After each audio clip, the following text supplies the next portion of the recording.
The following feature presentation is part of the Skywalking Network.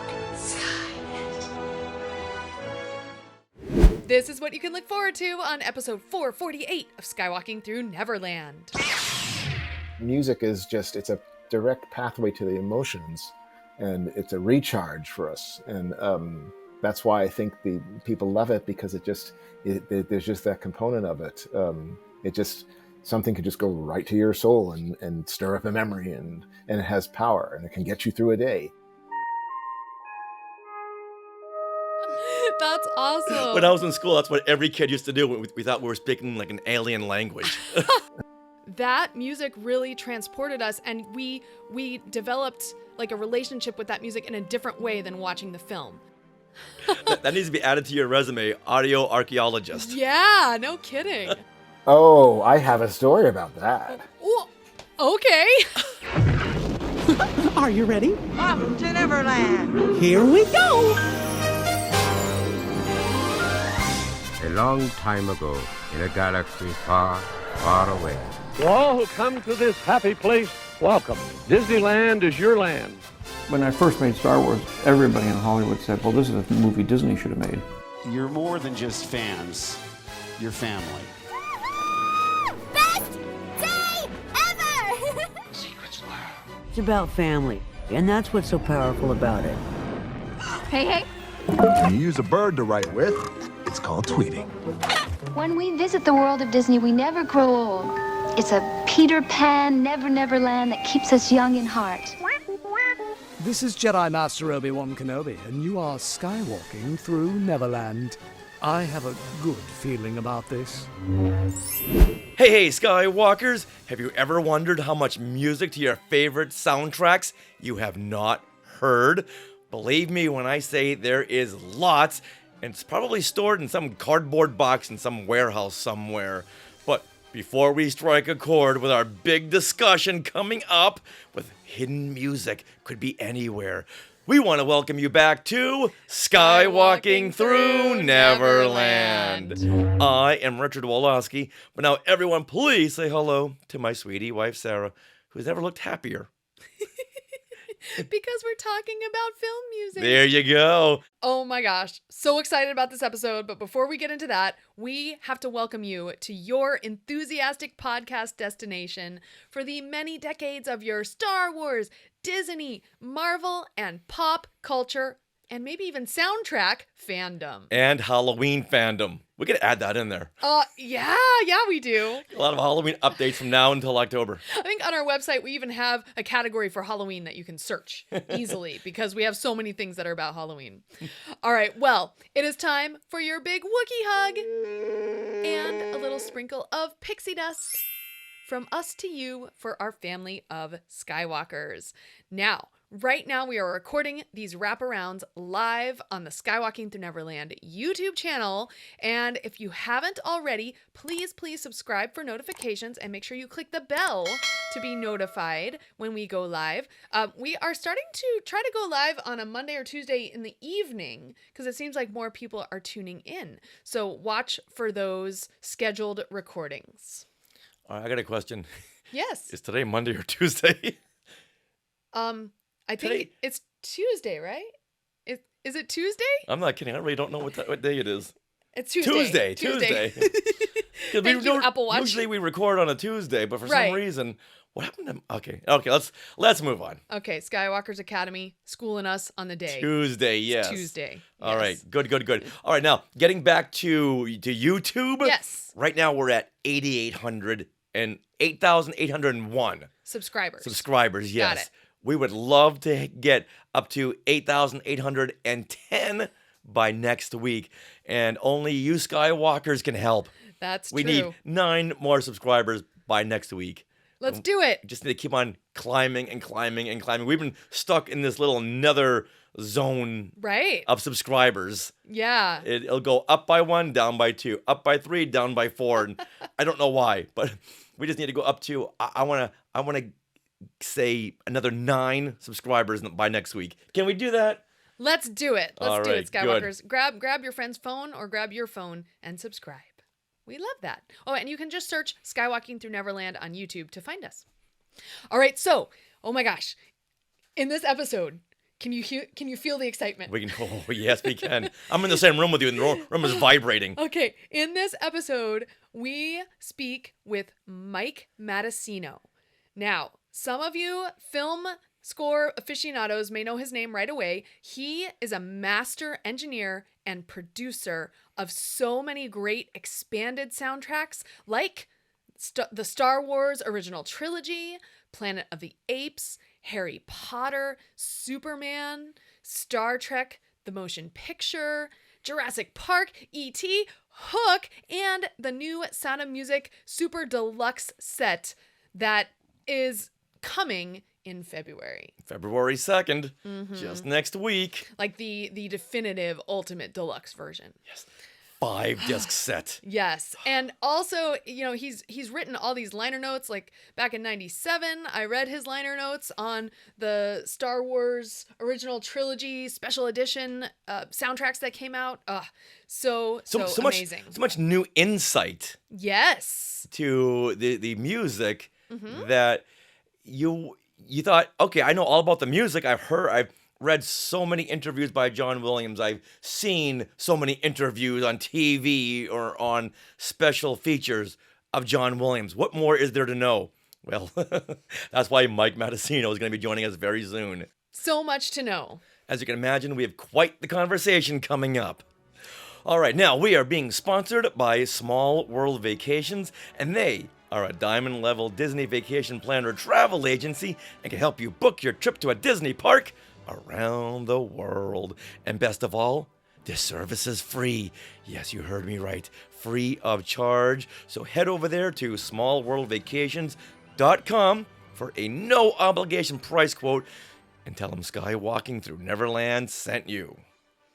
Now we are recording this episode on January 23rd, 2024. So Richard, what happened today in Star Wars history? Well, before we go there, we have something in today in our history. Oh, okay. It was on this date, January 23rd, 2006, that we went on our first date.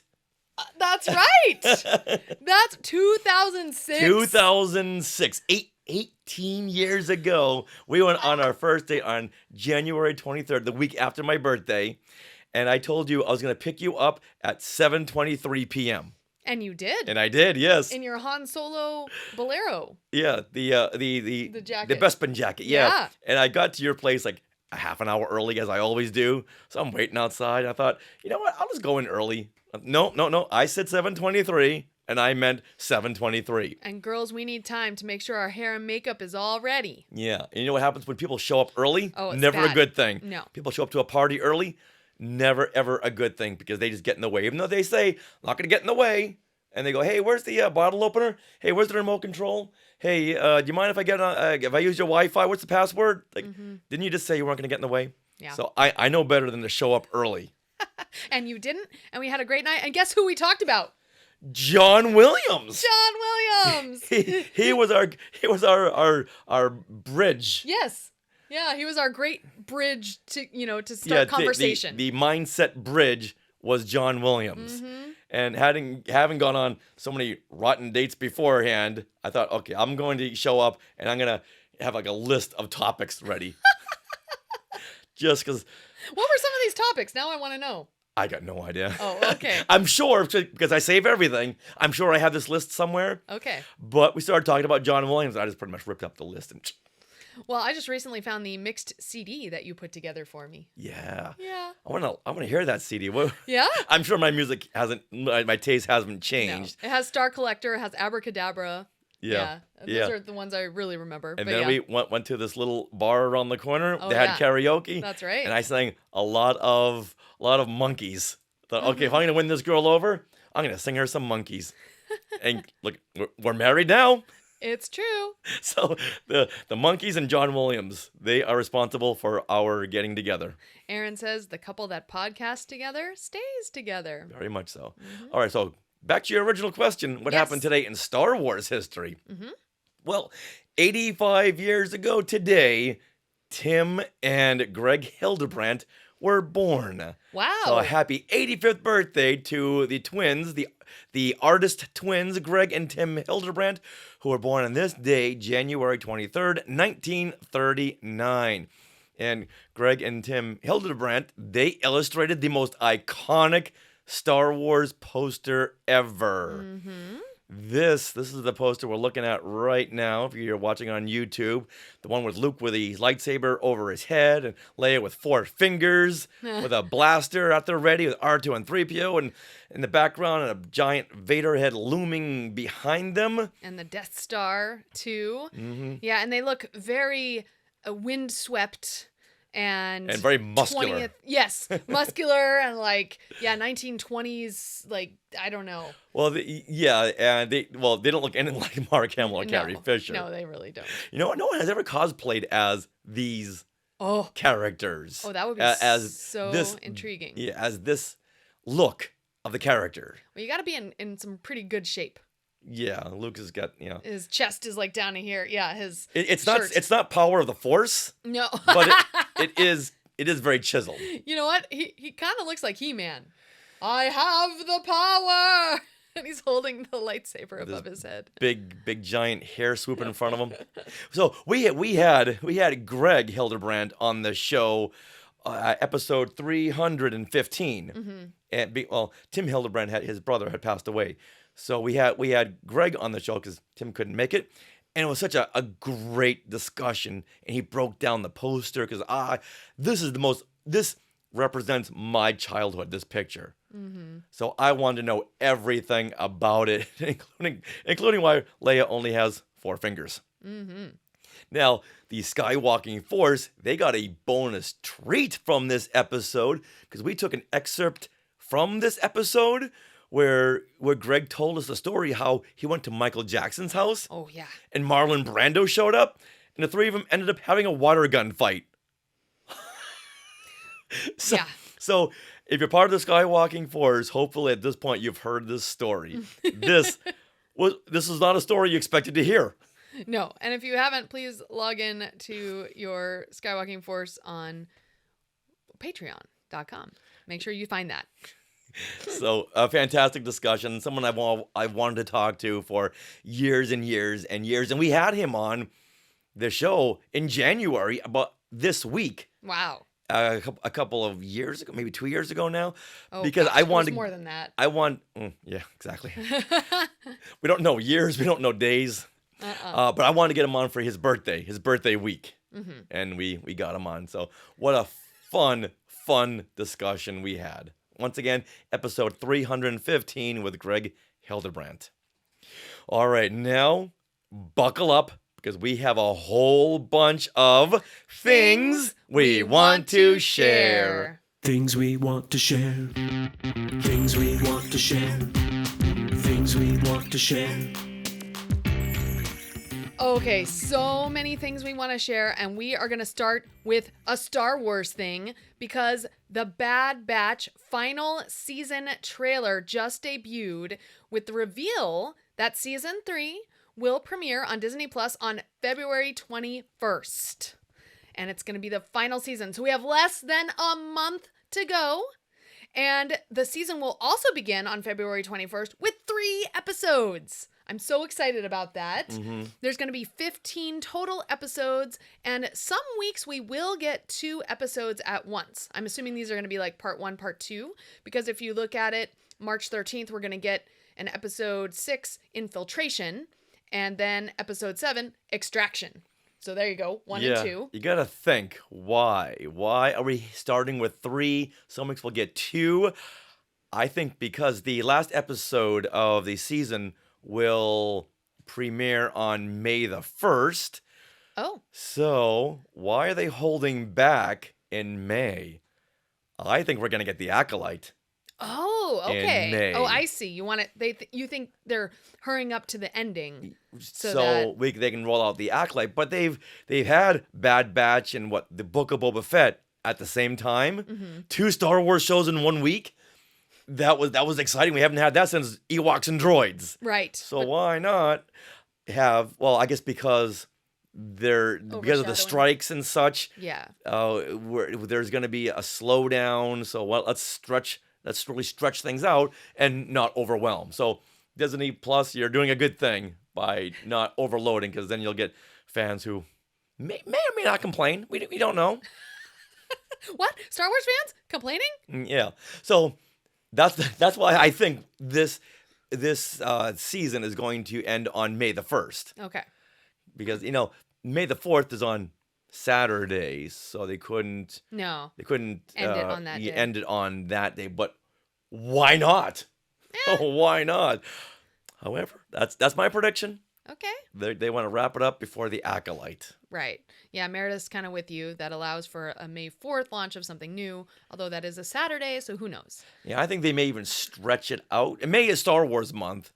Oh, so yeah. maybe let's wait maybe a week after, maybe May the 8th or May the 15th, we're going to see the Acolyte. I would hope they'd let us a little time to seep in. Yeah. Before they begin another absorb show. The Bad Batch? Yeah.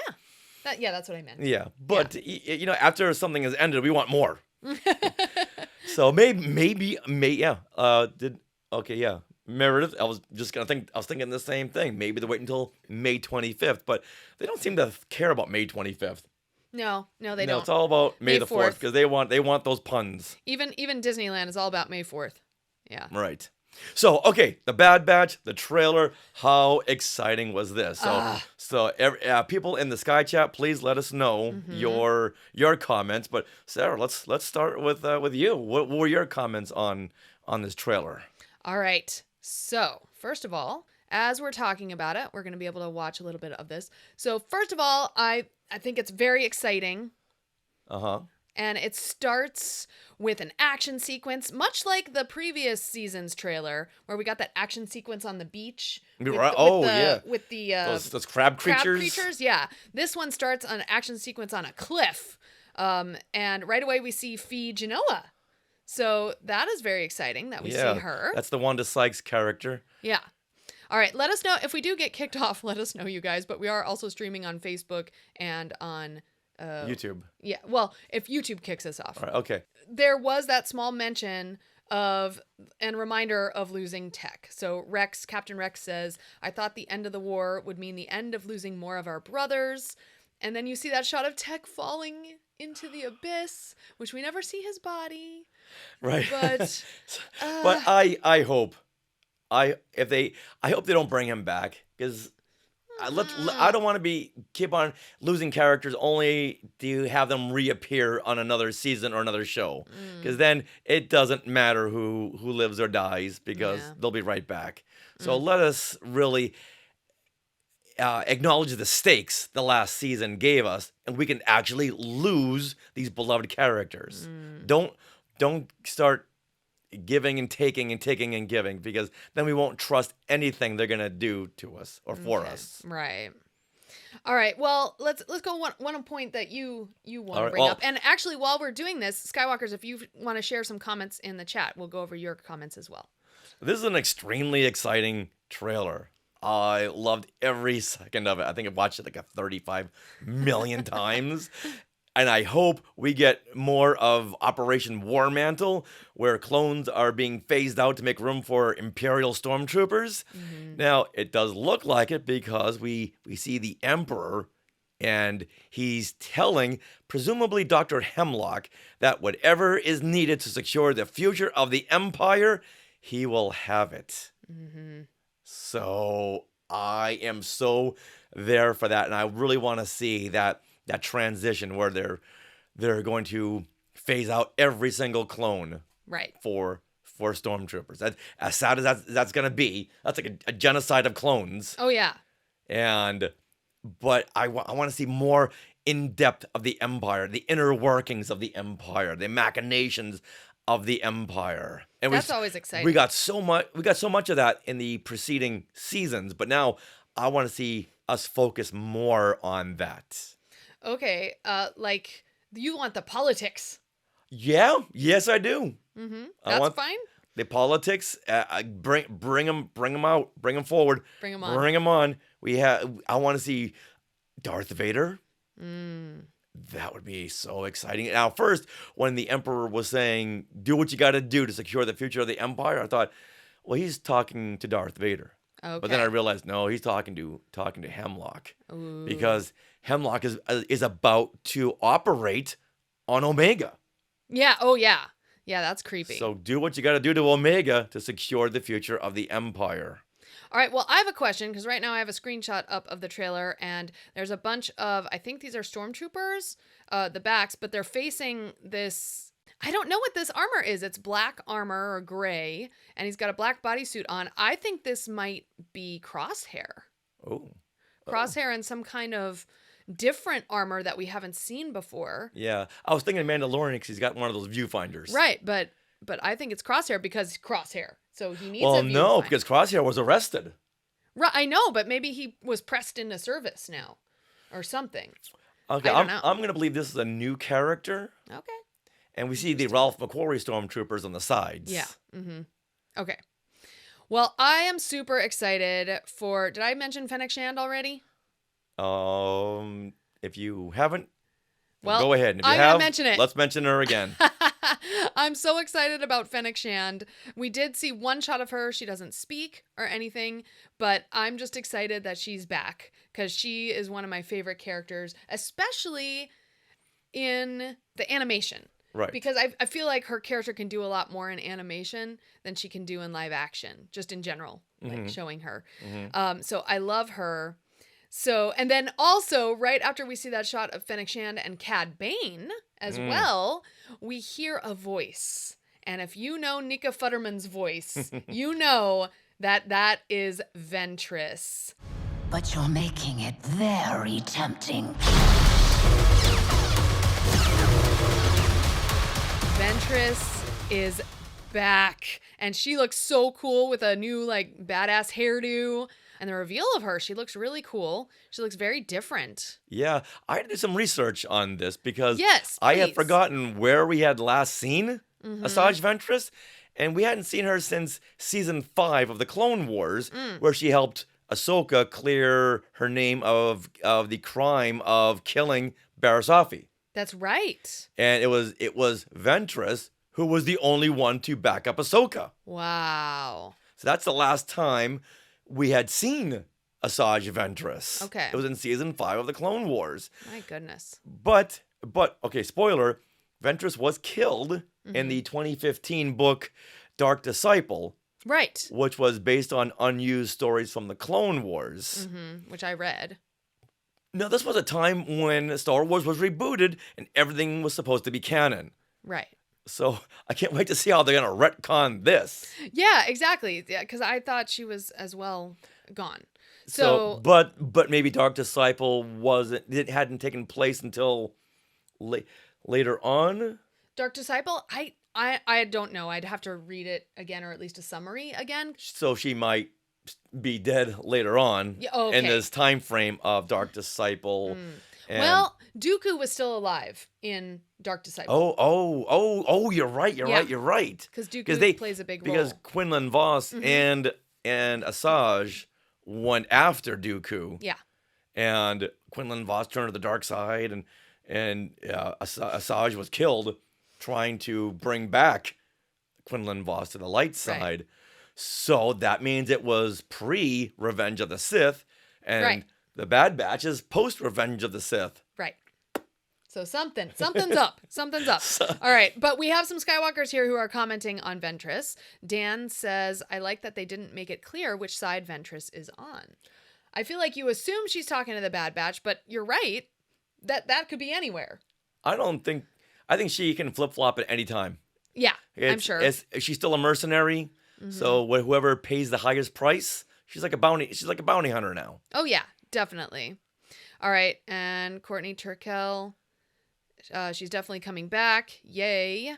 She's excited about Ventress. Let's see. And okay, so Glenn is putting forth the comment that I think Omega is a clone of Ventress. That is why we are seeing Ventress in a flashback. So he thinks it's a flashback. I don't know, Glenn. You could be right. My mind didn't go there, but that's an interesting take. If it was a flashback, she wouldn't have had that hair, because she's always been bald. Right. Right. She's got hair in the flashback. Well, maybe she looked younger. I don't know. She Yeah. kind of looked younger, so who knows? It's an interesting concept, Yeah. but Omega is a clone of Django Mm. because she's the last. Right. Right. Yeah, so I don't know. And Meredith held her breath the entire trailer. Whew. There's some good stuff in there. Oh, and I do have to mention at the very end, you have words interspersed with images, and the words interspersed with images say "one last fight." And that is reminiscent of the trailer that we got for the final, the finale of Star Wars Rebels season 4, where it was one last lesson Right. that Ezra had to learn, basically. So I think that's really cool. One last fight for the Bad Batch, right? for Which Clone makes sense. Force 'cause 99. That's what they're made for. They're made for fighting. So one last fight. After this season, are they going to be disposed of? Are they going to go into hiding? Ugh. Well, okay. Well, they won't be disposed of. We can No. rule that out. They'll go into hiding because Dave Filoni's going to tuck them away into a drawer and say, hey, whenever I want to use these characters again, they'll be right here. That's a good call. Maybe in the Mandoverse movie. Uh-huh. We'll see. Can you see a live action wrecker? A live action wrecker. A live action wrecker. Come on. And then he's walking through Galaxy's Edge. Please. Oh. Please. I remember when we saw, because we went to WonderCon shortly after Bad Batch had wrapped, and we saw Tech. Someone dressed as Tech, and I was like, I gotta get a picture with you. Oh, Tech! I was like so sad. Yeah. Now, before we wrap this portion of things we want to share up, gotta say that we were just invited to the Bad Batch press junket in a couple of weeks. Yeah, so we'll have lots more info. Yeah. About the show to be sharing with you guys. And they're going to give us a lot more than 3 episodes to begin with. Yeah, so we'll be able to really talk with them and get some good information that we can share with you, which was hard to do during the strikes or the pandemic. So we're very, very excited about that, to be able to do that for you guys. Really fun. We're going to talk with Omega. And then Brad Rao and Jennifer Corbett. Yeah, the producers. And I'm sure D. Bradley Baker will be in there somewhere. I hope so. All right. Wow. All right. Well, hold on. One more comment. Glenn Stein in the Sky Chat is saying, official channels say this is not a retcon of Dark Disciple. Well, it wouldn't need to be. Oh, it wouldn't need to be. It would need to be, so... It would have to be. Yeah. Yeah, unless it was a flashback and Asajj just grows here very quickly. Okay. All right, time will tell. Yeah, time will tell. All right, now let's talk about Halloween. And guess what? There's 282 more days till Halloween. Roll Silver Shamrock. No! Never thought we'd be playing this in January. Stop it. Okay, so breaking news. Just today, we learned that runDisney, we already learned that they were going to have a Halloween half marathon weekend in September. Not on Halloween, but in September. And this is going to be at the Disneyland Resort. Once again, this is going to be a runDisney weekend. So you have yoga in the morning, in that Thursday morning of that weekend. You have a 5K on the Friday morning. You have a 10K on the Saturday morning. And you have a half marathon on the Sunday morning. And so what happened is runDisney announced the race themes for the Halloween half marathon weekend. Now, this is great because the themes will determine the shirts you get and the medals that you can expect for each of those races. All right, now, so when is this taking place? That is a good question. Okay, Meredith, we need your help. Yeah. She told us last time. Honestly, it's like September 10th or 9th. Yeah, it was very close to August. Yes, and the Wine and Dine race, which is in Disney World, is on Halloween weekend. Okay, so Meredith is saying it's September 8th is when it begins. So that's like 8th, 9th, 10th, 11th. Okay. So that's when it's happening. The Disneyland Halloween Half Marathon. This is the very first of its kind that's themed for Halloween. So that's exciting. And we got, so the race themes. Okay, are you ready for this? Are you ready? Yeah, let's do it. Okay. So first of all, and I thank the runDisney Instagram account. First of all, the 5K is going to be Chip and Dale, and it's trick or treat. So they're going to be dressed in little Halloween costumes, and they're Chip and Dale. So that will be on your shirt, kind of like my shirt right here. I've got the ducks on this shirt because that was my theme. So Chip and Dale will be on your shirt. They're going to be on your medal. I'm so excited. All right. Chip is a pirate, and Dale. I'm not sure what Dale is. Dale is like Oh! a retro Buzz Lightyear. Yeah, he is a Buzz. I didn't even see that the first time. Okay, so 5K, that's like. That's 3.11 miles. Okay, I think I can handle that one. All right, now we have the Halloween 10K is going to be the hitchhiking ghosts. So you know that all the Haunted Mansion like costumes will be out for that one. And you're going to have hitchhiking ghosts on your shirt and your medal, and they're each holding a medal. It's so cute. And this 10K, if we were to break this down. That's 6.2 miles. 6.2 miles. That's what I did for the Disneyland. Yeah, okay, I might be out for that one. And then the half marathon. I'm definitely out for this one. Okay, the half marathon, which is 13.1 miles.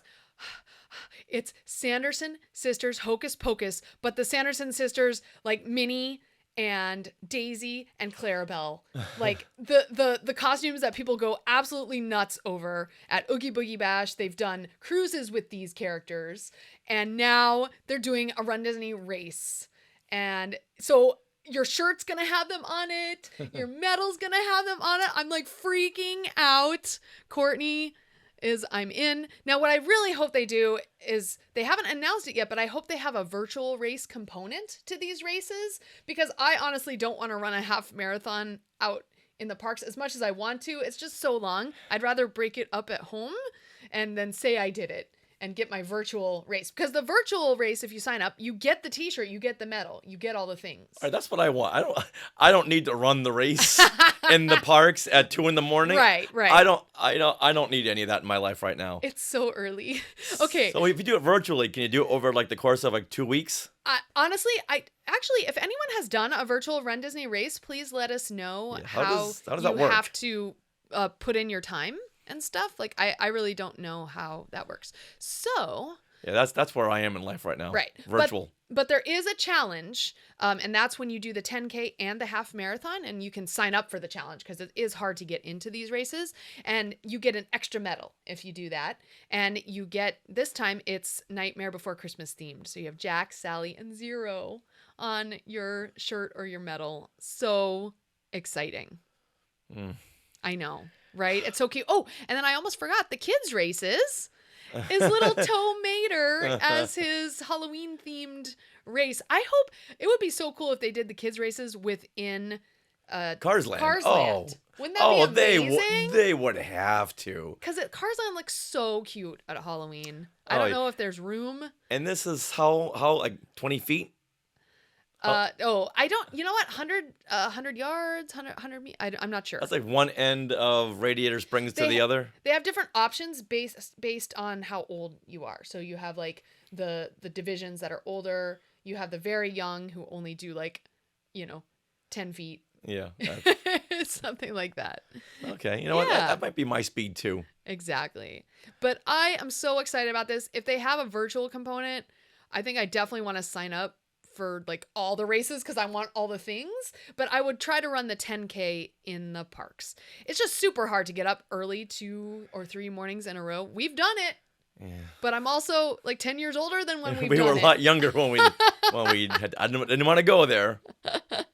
Yes. Oh my gosh. Oh, okay. Meredith, who I think she's done some kids races with her kids. There's multiple levels like the crawl, 200 meter and 400 meter. Yeah, that makes sense. Yeah. Wow. Okay. Mater dressed as Dracula. Siri, how far is 200 meters? That's 656 feet. I'm in. So Is 100 feet a football field? No, 100 yards is a football field. Why are you looking at me asking that? Why would I know that? So I think that's 3 football fields. Okay. Well, regardless, yeah. So Courtney wants the virtual. Like, how cute are these? Oh my gosh. And don't forget, in September, yes, it's blistering hot here in Los Angeles. So you would want to do it kind of early, but yeah. Yeah. Oh, yes. So for all of you who want to sign up for these, signups are February 13th. Again, right now, there's no virtual race component on the RunDisney website. I hope that changes, and I hope we can have a virtual component, because I am all about doing that and then just going down to the expo and then going down and waving hello to people. Like, yeah, to get these awesome shirts. I love these shirts. Yeah. They're so comfortable. Yeah, they're great. So there you go. I'm excited. I will probably be running the 10K. Okay. I'll be crawling whatever there is. No problem. All right. Woo! That ends the Halloween discussion for this week, but lots more Halloween discussion coming up in the future because I want to play the Silver Shamrock. Don't do it! All right, now with that, let's get into our conversation with music producer Mike Matessino, where he answers years and years of burning questions. If you are a lover or even a completist of film soundtracks, then you are quite aware of our next guest. Mike Matessino has edited, mixed, restored, and master engineered so many expanded soundtracks, such as the Star Wars original trilogy, Star Trek the Motion Picture, Planet of the Apes, Hook, Harry Potter, and the upcoming Sound of Music Super Deluxe Edition. Now here he is to talk about what goes into creating these fantastic expanded soundtracks. Hey, Mike! Hey, that's a great intro. Good to see you, Richard, Sarah. Thank you for having me. Well, thank you for joining us. We have been huge fans of your work for decades, and in fact, we spent this rainy day in LA just listening to all these expanded soundtracks you've been working on. Wow, so much to talk to you about. And it's obvious from your work that you are a huge film music fan. So where did this love begin? Do you have like a gateway soundtrack? You know, we're doing this interview just hours after we heard the news of the passing of director Norman Jewison. Oh. Who directed Fiddler on the Roof, among many, many other classics. What a genius artist. And it was Fiddler on the Roof and the arrangements and conducting that was done by John Williams that won him his first Oscar. That was really sort of my origin story moment because I saw the movie in a theater in 70 millimeter as a small child. And it was probably the first time I ever heard stereo surround sound in a theater. And it just left me, and it just was one of those things that just burned into the soul. And I think from that point forward, since I was already sort of naturally musical, I responded always to the music when I saw films. And I think that it's sort of a pathway to memory for us. When we see movies that we love, inevitably there are we recall when we hear the music from them. It contributes to the impact. So I think that was the start of it for me. And then The Sound of Music, which you mentioned, which I saw subsequently as a reissue. And then when John Williams came on the scene with Steven Spielberg and George Lucas with Jaws and Star Wars, and we got several years of just fantastic music from almost every composer working in Hollywood and elsewhere. The music was just, I think, profoundly impactful on that whole generation. And so for me, it's almost like a mission of doing what I can to make sure that there's a place to go for the people who come after us, who will want to find material and enjoy it and form their own memories and relationships with the movies that they love. You know, I miss those old days where kids would sit down and listen to full, complete soundtracks. As a kid, I listened to that Star Wars soundtrack at least 4 or 5 times a day. That was the only way we could really relive the film is by soundtracks. And we did an episode a couple of years ago on soundtracks, and people just, correct me if I'm wrong, just don't sit down anymore and listen to whole soundtrack albums. Right. Playing an album is something that was culturally part of us back then. And as we moved into the late 90s into the 21st century, everything just became sort of click, click, click, and there it is. And make your own playlists. I mean, that goes even back to mixtapes in the 80s too. But I mean, there was a portability and a malleability to music that happened later, whereas the art of crafting an album and the listener just accepting the fact that the artist crafted an album and taking the time to sit down and play it and listen, that's something that has left us, and I miss it too. Yeah, I used to do that all the time. Like, still do it. Oh, I do it. Yeah. Earlier today, we were listening to like the Harry Potter scores and reading your liner notes. It was really fun. But so Fiddler on the Roof is what brought you into the music. But do you have a favorite film, and is it different? I think my favorite film would be Steven Spielberg's Close Encounters of the Third Kind, and for many reasons, but one of them, or the main one, why it's certainly in a short list of top favorites, is that the music plays such an important role in that film. It actually is a character in the film because music actually affects people and changes people. It's similar, oddly enough, to The Sound of Music, which is also why I think that stands apart from other things in the musical genre, because the music happens within the story. You can't dispense with it. And just the presence of music in your life changes people's hearts and minds and brings people together. And I think that the task that faced John Williams to do Close Encounters was enormous. It just was a phenomenal challenge and a phenomenal achievement. And just that idea that people can come together with music, it transcends culture, it transcends language, it transcends distance. That whole idea of sort of non-verbal communication, which runs through all of Steven Spielberg's work. But I would say that that's the reason why Close Encounters has a very special place for me. A few years ago, we saw John Williams at the Hollywood Bowl, and for the first time ever, that we heard the Close Encounters theme being played like that live. 10-minute track, that whole suite, 10 minutes. Yeah, we've seen him a number of times. That was the first time he's ever played that. Now, do you remember the wah, wah, wah, wah, wah, the sign language, the wah, wah, wah, Yeah. Nice. That's awesome. When I was in school, that's what every kid used to do. We thought we were speaking like an alien language. That's so cool. Yeah, and I remember that night at the Hollywood Bowl, that music really transported us, and we developed like a relationship with that music in a different way than watching the film, just hearing it live. I actually was at the sessions in 1990 when he recorded it in Boston, a Suite for Boston Pop's album, and then subsequently several times, either him conducting or John Malcherry or David Newman, somebody conducting it at the Bowl, or I think it was done at Disney Hall as well in a concert. So that suite he put together in 1977 I think it was for Zubin Mehta to conduct. Or maybe Charles Gerhardt. Anyway, they both recorded albums with it. And then, of course, a few years back, I got to work on doing the Live to Picture concert, and specifically with putting music back into the film that had been prepared originally but not used in the final cut. We were able to put it back in for concert, as well as add some music to some other sequences, because you kind of want to keep an eye on how long is the orchestra sitting there not doing anything. And there was an opportunity there to actually add more music to Close Encounters and make the concert experience different from just sitting and watching the movie. Being from Boston, that's where I met John Williams when he was doing a concert for the Boston Pops, and I got him to autograph my big Star Wars 10th anniversary poster. Nice. One of my prized possessions. Now, do you work closely with the composers when you're working on one of your expanded soundtracks?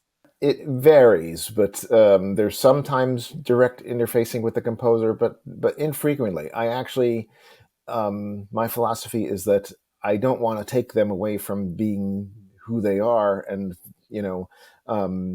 every minute you take away is a minute they're not spending writing. So I preferred to sort of build a level of trust where they know that that if it comes to me, they can just trust that I'll ask the right questions, do the right research, and do the right presentations with it. And then, of course, most of them have editors or orchestrators or managers or assistants or somebody that you could go to. And I generally, if they're around, I will run things by them. But I like to feel that I've achieved sort of a level of trust where they know that if it's coming to me, they don't really have to worry. It's going to be right. Yeah, if they've heard your past work, they know we're in good hands. Yeah. We're with Mike. Have you ever met, I mean, it sounds like you were at the recording session with John Williams. Does he ever have any words of wisdom that kind of blow you away? I mean, he's so eloquent whenever he's speaking. He is. It's you know what, for someone to be as brilliant as he is musically, he doesn't really need it. He didn't need to be a great speaker, but he is anyway. And he articulates things very well. I don't know about the words of wisdom. I just think it comes for me from observing him, the discipline, and the focus, and what he is so intently focused on is what's on the paper and how are the musicians playing. And he sees in a very disciplined way that is his job. That is his responsibility. What am I writing? And how is it sounding? How are the musicians playing it? And everything else are just other little pieces of the puzzle. And if there's trusted people in place to do that, orchestrators, mixers, editors, mastering engineers, whatever, if there's trusted people in place who do that, then he just lets them do their job. So I very much focus on what has he written and how are the players playing it, and then work on presenting it to the listening public. And I kind of go for, even though we have great technical marvels now and tremendous technology that can do almost anything, I go for the emotional side of it. I try to take the machinery out of it.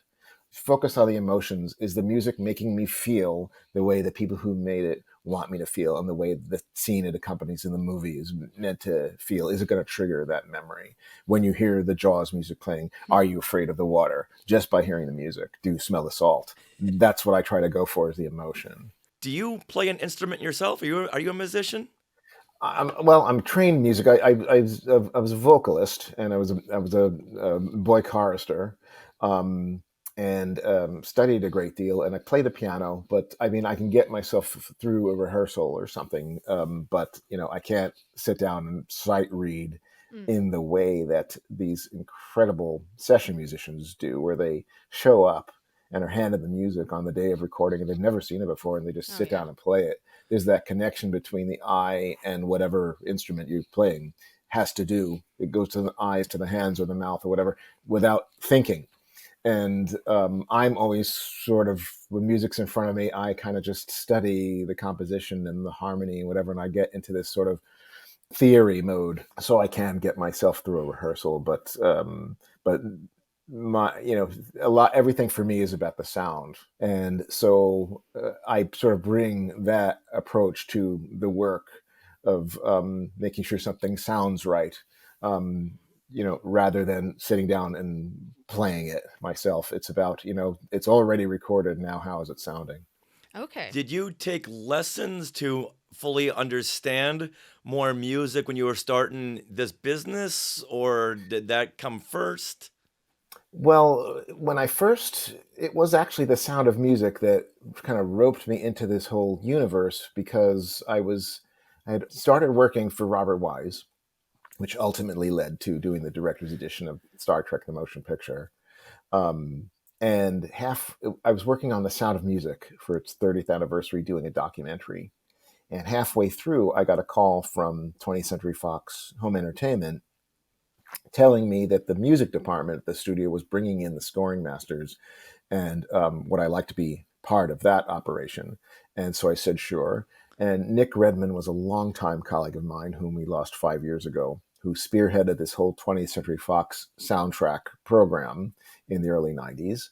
And I met him actually when they pulled in the music for The Day the Earth Stood Still, which was another Robert Wise film. And then about a year later, The Sound of Music came in. And so I was introduced to this whole world of music elements that were physically decaying and needed to be preserved and backed up. And so this preservation was happening, and it was yielding soundtrack releases. And over the course of this 20-something years with Nick, we've done, I don't know how many, hundreds and hundreds of soundtracks got out there. Wow. But The Sound of Music was, in compromised shape. It had been 30 years. I saw how it was backed up and saved, and that just blew my mind. That was an epiphany. I didn't know that something that valuable and that iconic and that lucrative for a studio could go away if it's not taken care of. But in those days, and even when we did the Star Wars trilogy for the special editions, which we worked on all through 1996 on, it was a lot of me listening and barking orders at another engineer, and usually on very expensive venues like dubbing rooms at 20th Century Fox, where they would actually mix the films. I can remember working on Star Wars there, and the whole crew from Independence Day was waiting for the room. But they would come in and like listen to The Empire Strikes Back and all just be blown away by what they were hearing. So it was just very expensive, and I just started feeling that if I could learn to do this myself, I think it would come out a lot better and would be a lot more cost effective. We'd get better results. Somebody to spend the time to really get in there and fix things and take out ticks and pops and bumps and edits and so I just started, studying that myself. And later on, when I started to meet some of these engineers who recorded the scores, I would talk to them extensively and absorb everything that they were doing and their methodologies. And in particular, Bruce Botnick, who became Jerry Goldsmith's engineer for 25 years. And he and I have worked very closely together on a number of things. And I've picked his brain for almost everything to really grasp the understanding of what goes into it. And then also getting familiar with the rooms where these things are recorded and what the sounds of the stages are. And to see what has been captured on tape, and now what can you do with it to really give it whatever it was that they were going for at the time.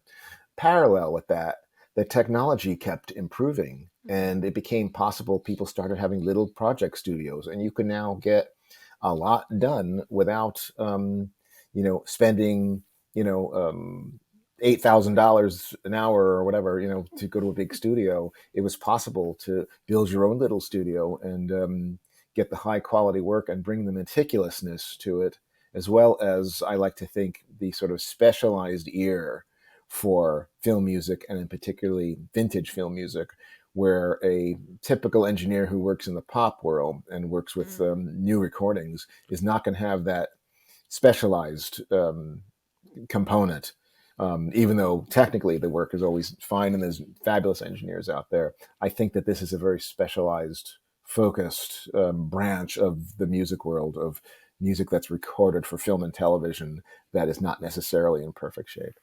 Boy, it must be maddening when you're starting a project and you see what kind of shape some of these archives, some of this audio footage and scoring notes, and maybe kept in a box somewhere hidden in the back of a warehouse. And you see those things all the time at Lucasfilm. They'll find a really valuable piece of equipment or a prop just shoved in a box somewhere. And I'm sure you got tons of stories about finding stuff like that.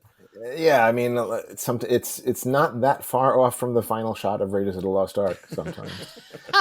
But cardboard boxes. Yeah, I mean, Hook, which was recently done, literally was that way. All the scoring masters were in a salt mine, and there was no barcoding, no inventory. It was a matter of the crews there opening box that said Hook on them and letting us know what type of material was in it. And they would take pictures, and when they showed us what were music masters, we said, okay, any tapes that look like that, that's what we're after, so pull those. Wow. There was a moment, I think, where I had considered driving to Kansas so I could work with them to look myself, but then we had this picture-taking method seemed to be working, and we ultimately found everything. And then once it was sent to California, then we lined it up end to end, and Sony barcoded and inventoried every bit of it. So there is an archaeological component to this work for sure, really, because we have found things that you in odd places, or I remember Die Hard 3, I think we found tapes in a box that was labeled Foley and ADR. So you just sort of never know. You just have to have there's a little bit of a divining rod dowsing stick, that I've also kind of sharpened over the years. That needs to be added to your resume, audio archaeologist. Yeah, no kidding. Well, I just got to say, I mean, you mentioned how in 96 you were working on the Star Wars Deluxe Edition soundtracks that came out in 97. Now, for me, I was a teenager in love with film music at that point, and I would spend hours listening to those Deluxe Edition soundtracks, poring over your in-depth liner notes. I love them. And to this day, those 3 booklets for the Star Wars, Empire Strikes Back, and Return of the Jedi, they're like my favorite Star Wars collectible of all time. So Wow. props to you. Thank you. I just want you to know, like, the most fascinating part of those to me was the archival bonus track of the Binary Sunset, which completely changes the tone of the Binary Sunset scene, and then the 5 different takes of the Star Wars main title that happen after that, like the secret Easter eggs in there. So can you just take us through the process of finding these tracks and like working with Lucasfilm, writing the liner notes? Just where do you even begin? Well, for the original Star Wars, there was a 3-track 35 millimeter mag was located still at 20th Century Fox at that time. That was the main element. There were some performances that you heard on the album or in the movie, I'm not sure, that were missing from it. And so we asked Lucasfilm what they had, and they had 2-inch 16-track, multi-track, so unmixed, but not all of it. And they sent what they had, and we found that it actually was the outtake rolls. So you would have the 2-inch tape on which it was recorded in London, and when you decided to assemble the finished performance that you want, you then have those pieces spliced out to create an assembly roll, and then you have the leftover roll, what's called the rejects. So it was the rejects rolls that we were sent. So in conjunction with that, we had the scoring log that showed you everything that was recorded. And when it got to that cue, which I think was actually just called Lost R2 Part 2 or something, I saw 2 takes recorded, neither of which was circled, which means that they didn't like either one. They moved on to another cue. The next session, whenever it was, a week later, I saw, here's the cue again, and now they've circled the take. So I said, well, why don't we find these first takes of this cue, because I don't know what that is. Let's see what it is. And we're sitting there, and we put it up, and we're playing, and suddenly I'm hearing this strange piece of music that we've never heard before, didn't know existed, and it was the first version of that cue. And I think John Williams in an interview, and possibly even mentioned it in the original album, that he had done a different approach for that scene at first, and then came back and did it with the Force theme, the Ben Kenobi theme. Right. And the final chord of them are exactly the same in both. Huh. So he had to tie in back to where he needed to end up, musically, because I think there actually was a production reel break at that point, that fade out. So he had to come back on the same chord. But it's interesting because that scene is so iconic and perhaps my favorite in the entire saga. It's kind of like visually distilling to a few seconds Over the Rainbow from The Wizard of Oz. Yeah. And so, yes, that despair that comes with the original version is fascinating, that he was going for that rather than the sort of the longing and the a little bit of lamenting over the past, but also hopefulness and wanting to reach for something bigger, wanting to go over the rainbow. As I said, it's always struck me as the over the rainbow moment, and the entire saga has very, very few moments like that. It's almost still unique in the entire thing. It's very personal. It's a very personal moment for Luke Skywalker. Yeah, I mean, I don't think there's anybody. I think one of the reasons why it's so powerful is that there's not anybody. Again, music transcends, right? So there's nobody that can look at it and not relate. Everybody's been at that moment of looking at the sky and wondering, what's my future? How long did this special soundtrack take you? The Star Wars trilogy deluxe set. How long did that must have taken you so long to put all that together? We were 9 months on that, and sitting mostly at Mastering House in Hollywood. And oh God, I mean, this is the 90s, okay? So our check our check tapes were cassettes. And I'd play them in the car, when we listen at home on a Walkman or in the cassette component, and then of course at the back end of it, when they came out, it was still the world of Tower Records and the Virgin Megastore. Oh yeah, and Borders bookstore and then those editions, the book-bound ones with the etching silver discs, were carried in like the sharper image, and I think the CD market certainly was peaking at that point, and they took advantage of everything they could in terms of the presentation and adding bonus tracks, as you said, the 5 takes of the main title. So we had the 3 of them were on the 35 millimeter, because the performance you hear in the film and on the album is a combination of 3 takes. And then there were the 2 early takes. So we put the 5 together as the bonus track, because that's kind of historic. The playing of the Star Wars main title for the very, very first time, March the 5th, 1977. They were so cool. Yeah. I do have to say props to you, because when I went to buy my first Discman, my Sony Discman, right? I went to a Best Buy, and I brought the Disc 1 CD from Star Wars A New Hope, the holographic one, and I tried it in every Discman. Yeah. And I'm like, okay, this is the one I want because it sounded the best. But I used that as my test. Oh, that's so cool. Yeah. Your test disc, yeah, that's great. It was perfect. You just want everyone to know that you got great taste in music. Yes. What was your favorite find for the Star Wars Deluxe Editions? Do you have a personal favorite? I think it was that. Alternate binary sunset, because and that's happened again to us. It happened on Superman, where we found a first version of the Fortress of Solitude. Ooh. Not until just a few years ago, to doing the 40th anniversary. Just standing in a room at Warner Brothers, putting this tape up, the actual tape that would have recorded the orchestra in London. And there's this, oh my God, we've found this. And there's a piece from Close Encounters. There's a lot of unused music from Jaws. There was a fantastic alternate on Empire of the Sun that I love, which is another favorite movie of mine, favorite score. So that's happened, again and again. But Star Wars was pretty early, so that was a special moment. Was actually hearing something and finding out that we'd be able to include it. Get it out in the world. I'll say. Does it excite you knowing that there's so much lost footage out there for you to find? Missing audio tracks.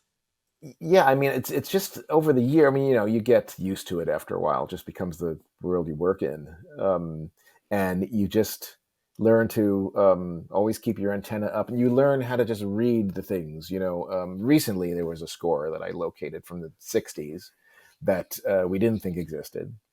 But I asked the studio, could you check one more time?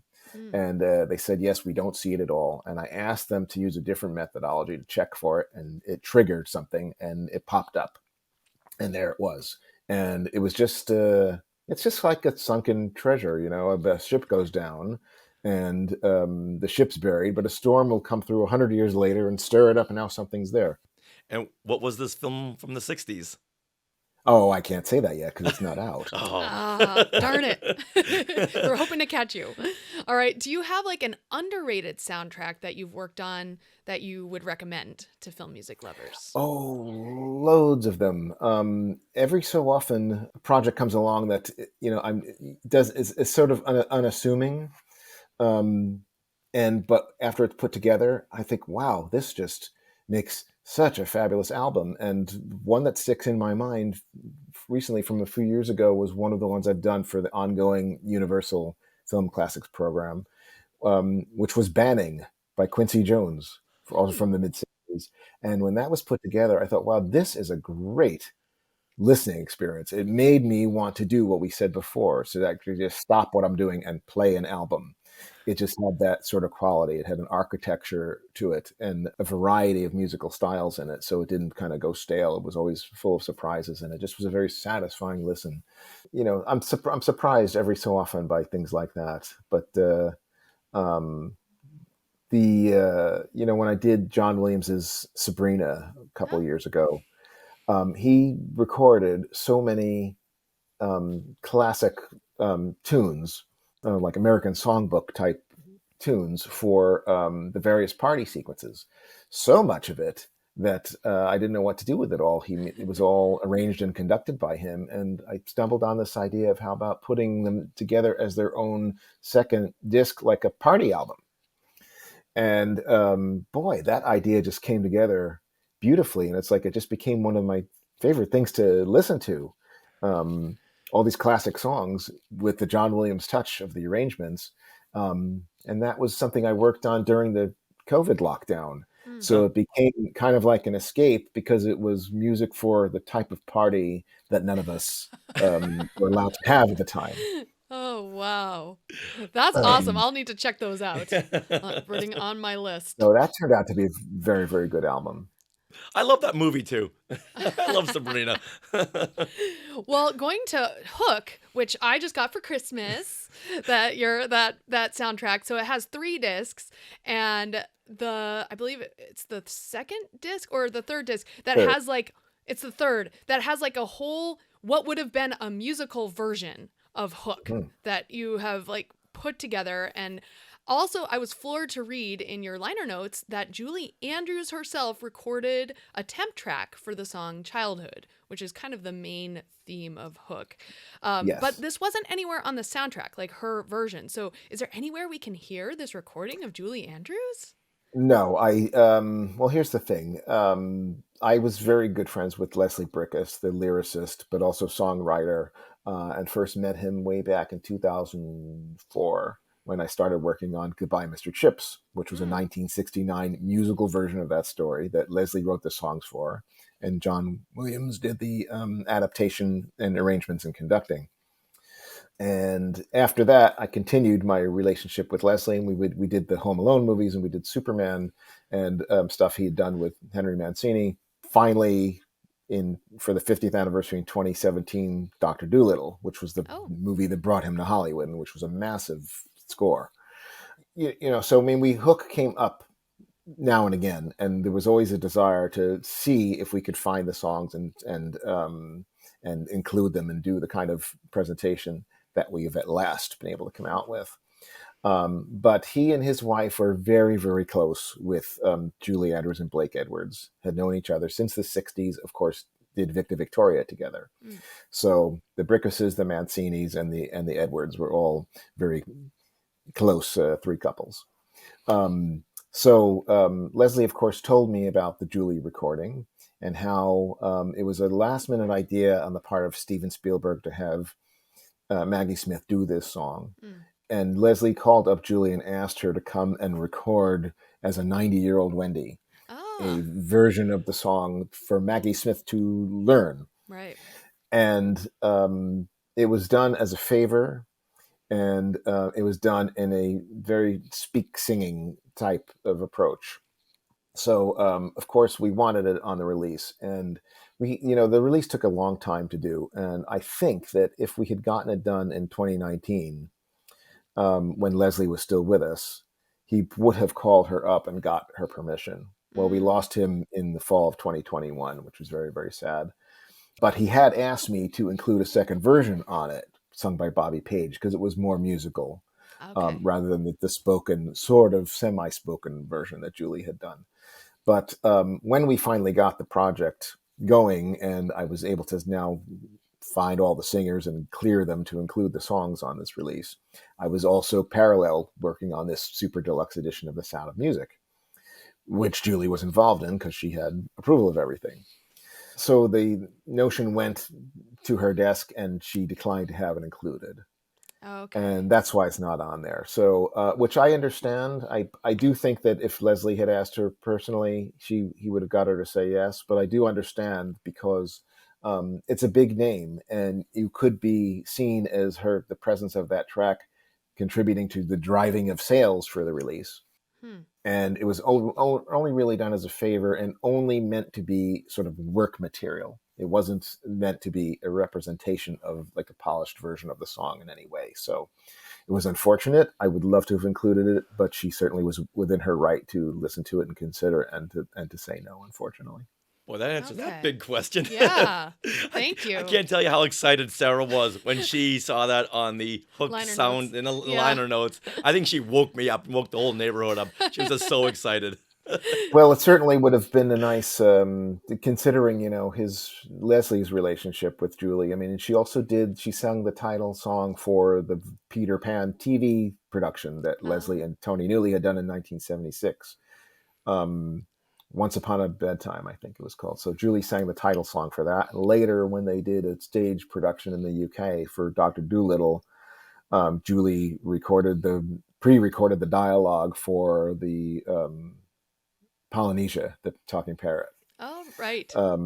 So there was a lot of simpatico with Julian Blake and the Brickuses and the Mancinis. Nice. Hopefully sometime just say, just go ahead and do it. Release as a single. It'll top the charts. Forget you, Beyonce and Britney Spears. Look out! It's Julie Andrews, Taylor Swift to move over. Yeah, I was gonna say Taylor Swift. Yeah, but so you just mentioned the Sound of Music Super Deluxe Edition soundtrack. Now, for me, this is my favorite movie ever. Is The Sound of Music. Julie Andrews is like my favorite, like my idol. And I would just love to know what you can tell us about this set. It's coming out, like the major Super Deluxe Edition is coming out, I believe, February 2nd. February 2nd. Yeah. Can you tell us about this? Well, yes. So that's and then we have to treat it, for those who might be aware that it actually came out in December. Okay. There was a snafu with one of the discs in the Super Deluxe 5-disc set being incorrect. And they needed to do a disc replacement program. And then now we're basically doing a brand new launch. Now everything's accurate. And I think it's February the 2nd. Okay. But I'm treating it like as if the December was sort of the out of town tryouts in like New Haven, Connecticut. And we debugged it. And now this is the Broadway opening. So February 2nd. So I had wanted to do that for a long time, going all the way back to that first version I did with Nick Redman at 20th Century Fox in 94, 95, which resulted in a gold CD that came with the Laserdisc. If you don't know, you'll have to probably find one at the Smithsonian Institute. Again, because of the working methodologies at the time, it was done the way we did it, where it was very quickly mixed on a very expensive stage, and I would listen, and I'd say, yeah, okay, and we move on. All the while wanting to get in there and really tweak and work the balances out and smooth things over. But that's, it was the 90s and we were doing it basically by audio. We were just getting into the period of time where we were looking at waveforms and things in front of us and seeing visually identifying problems. But I kept wanting to do that over and over throughout the years. But the album was controlled by Sony Music, and there were just some stumbling blocks towards getting that to happen. And finally, it took the expiration of those rights at the end of 2020, going back to Rodgers and Hammerstein, which had just been purchased by the Concord Music Group. And being a record label, that now meant that after 2020 had come and gone, we could now do it through them internally. So it was finally an opportunity to merge everything that had been saved from the studio with all of the masters that from the RCA Victor 1965 album, where there finally everything could be put together and studied, and every available element could be worked with. And then there was the additional advantage of the advancing of technology to make the restoration and addressing of problems possible, getting rid of wow and flutter and filling in things and filling in holes where there's a tape splice, so it was finally the opportunity to do that the way I wanted, and having that work happen immediately, kind of parallel with working on Star Trek The Motion Picture, the 4K Director's Edition version. Was in parallel with that. So it was like our dear friend Bob Wise back with us, because all of this was going on again all at the same time. So it was quite a trip, and very gratifying to finally get it done and to make what is obviously one of the most iconic movies and iconic soundtrack recordings ever come to life again and be there, because I think the screenwriter Ernest Lehman said that it's a movie that he thinks people will be watching in 1,000 years, and I think he was right. It's nice to know that not only the music but the stories about how it all came together now exists. And Concord was incredibly generous in kind of going all out and producing this coffee table book. And I said, well, is there a word count? No word count. Just write however much you want. I'm like, okay. Volume 1, Volume 2, Volume 3. I mean, you on your YouTube channel, you show the book, like the finished version. You like flip through the pages, and it is a coffee table book with like 5 albums in it. It's like amazing. It's incredible. Yeah, so 4 CDs with alternates, and then the orchestra backing tracks, and then the 5th disc is actually a Blu-ray with an Dolby Atmos version of the soundtrack album, as well as high-res digital of everything else. So I just was thrilled that they went, exceeded all of my expectations for what I thought was possible, and went for this. And it's a crown jewel, certainly in their catalog, and just in all of movie history. I mean, there's never been anything quite like the love that people have for it. And I do think that a lot of it is because of it addresses this whole issue of the power of music to change people. Mm-hmm. So it was a profoundly affecting thing for me to get to work on. And I'm happy that, the movie itself and working with the director and the filmmakers and getting to know the cast over the years and such has sort of been part of my experience with it. And this is coming from Craft Recordings. Right. We'll put the link in the show notes. Definitely. And it's only for $109. I thought, wait a minute, did they drop off a zero? This seems like a very small amount for what you're getting. Well, that's good to hear. So yes, I think you can, as soon as you see the 3 digits, you're like, oh my goodness. But 5 discs. 5 discs and coming in a hardbound book, which is beautifully produced and filled with photos that we've never seen before. And all the stories about how all the songs came together and how they were recorded and everything. It is a very attractive price point, I think. Oh, very, very much so. My next question is, all these studios in the past have always had these record arms to them. Warner Brother had a record label and Fox did.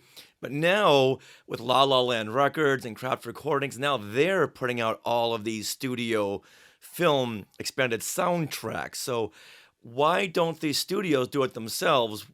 And how does that work out? Well, that's a big question. So hope you can exceed your time limit a little bit. But I'll tell you what's at the nexus of that whole story is the 2 CD 1999 Ultimate Edition of The Phantom Menace from Sony Music. Yes. Because what happened was in the 90s, Warner Brothers did still have its own music group. And in 2004, it spun off the music group at the same year that Universal spun off their music group. So Universal Music Group and Warner Music have nothing whatsoever to do with the studios of the same name.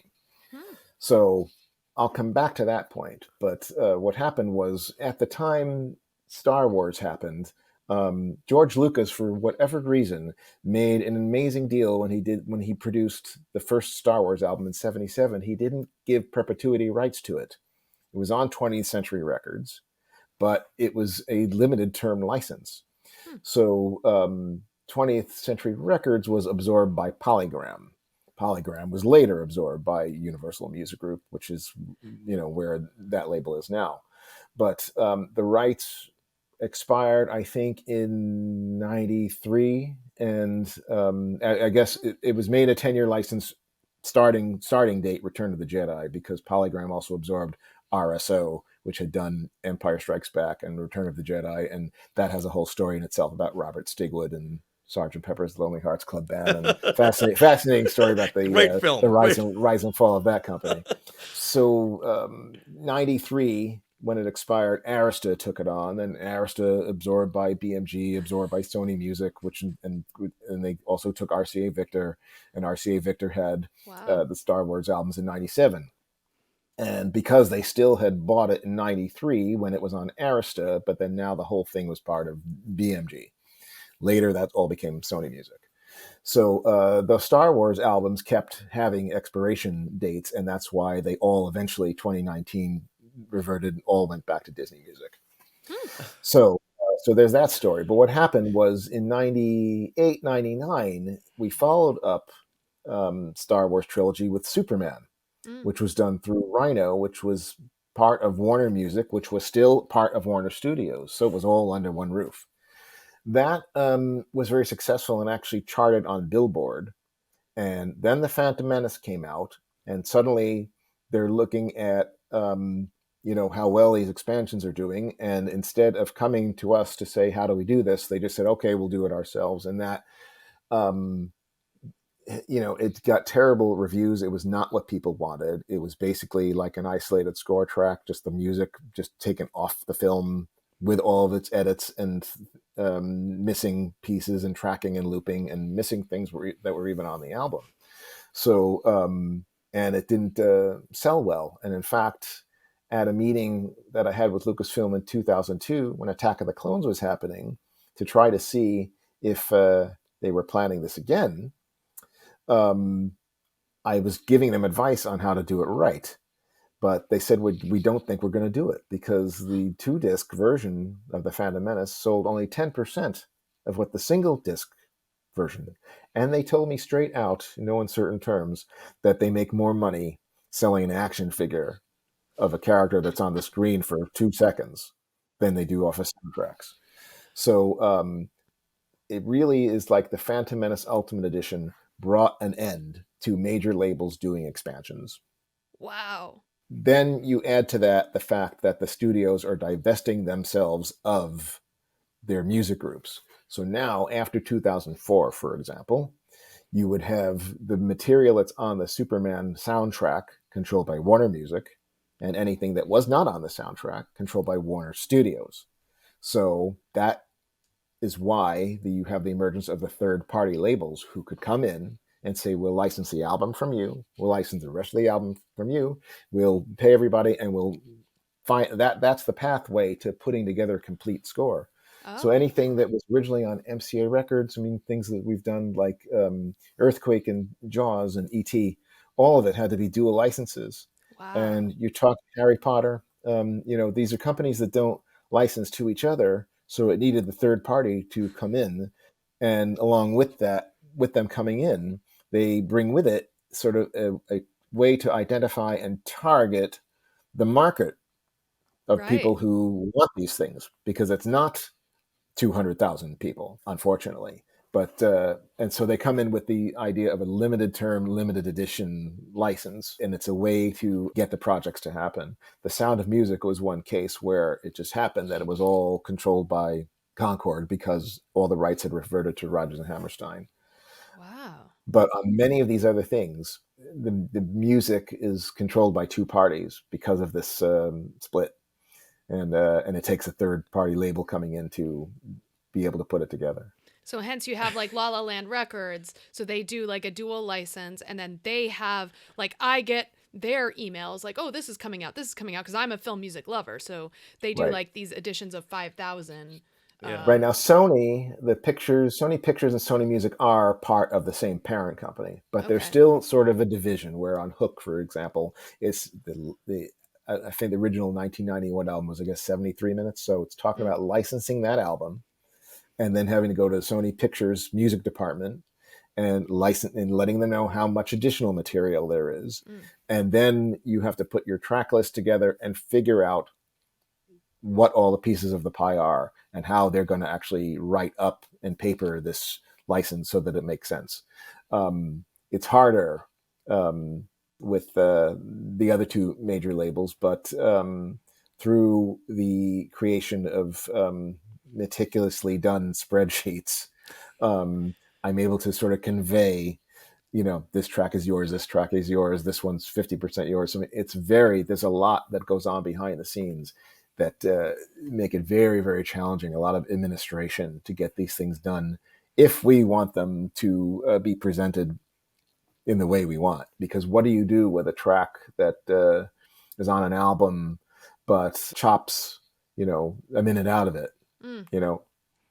Let's just say the tank chase from the Indiana Jones and the Last Crusade. The whole middle section that you hear in the movie was not part of the original album. So you have to like do a percentages or something. Right. Well, I mean, in that case, it's all with Disney music. But when they did the version in 2008, I think they had the track as it was on the album, and then a separate track of the insert part, rather than an assembly of the whole thing the way we'd really like it. So it's extremely intricate, and sometimes the quick and easy path is taken when instead you should sort of keep at it until you can get it to be done in the way that the composer wanted and that the fans want it. Well, that answers so much. I know. I always wonder how did Sony get their hands on a Star Wars soundtrack, and you just answered all of those questions I've had, and thank goodness for La La Land Records and Craft Recordings for doing this, because all these soundtracks with so much more music, and it just makes film lovers and music lovers just go crazy, because without these companies we would never hear these, and without producers like yourself, this would be lost somewhere. They'd be next to the Ark of the Covenant. We'd never find them again. Yeah. Like, can you give us a ballpark figure of what the budget is for like The Sound of Music or even the Star Wars soundtracks? So yeah, I wouldn't know. I mean, I kind of stay out of that. It's up to the labels to run the numbers and see what kind of deals they can make, because there's just a lot of, who's going to pay for the transfers, what's the publishing bill going to be, the mechanical royalties, the licensing fees, the artwork, and then the production. And then are you doing something like what we call a finished goods deal, where, for example, the recent Sony music releases like Hook and Mask of Zorro were finished good deals. So basically La La Land buys finished discs and product from Sony Music. They manufacture. As opposed to La La Land doing their own manufacturing, where you're just doing a straight license, where you're licensing the album rights from basically like a sub license, and then the label does it their own. There's many, many different ways that you can do it.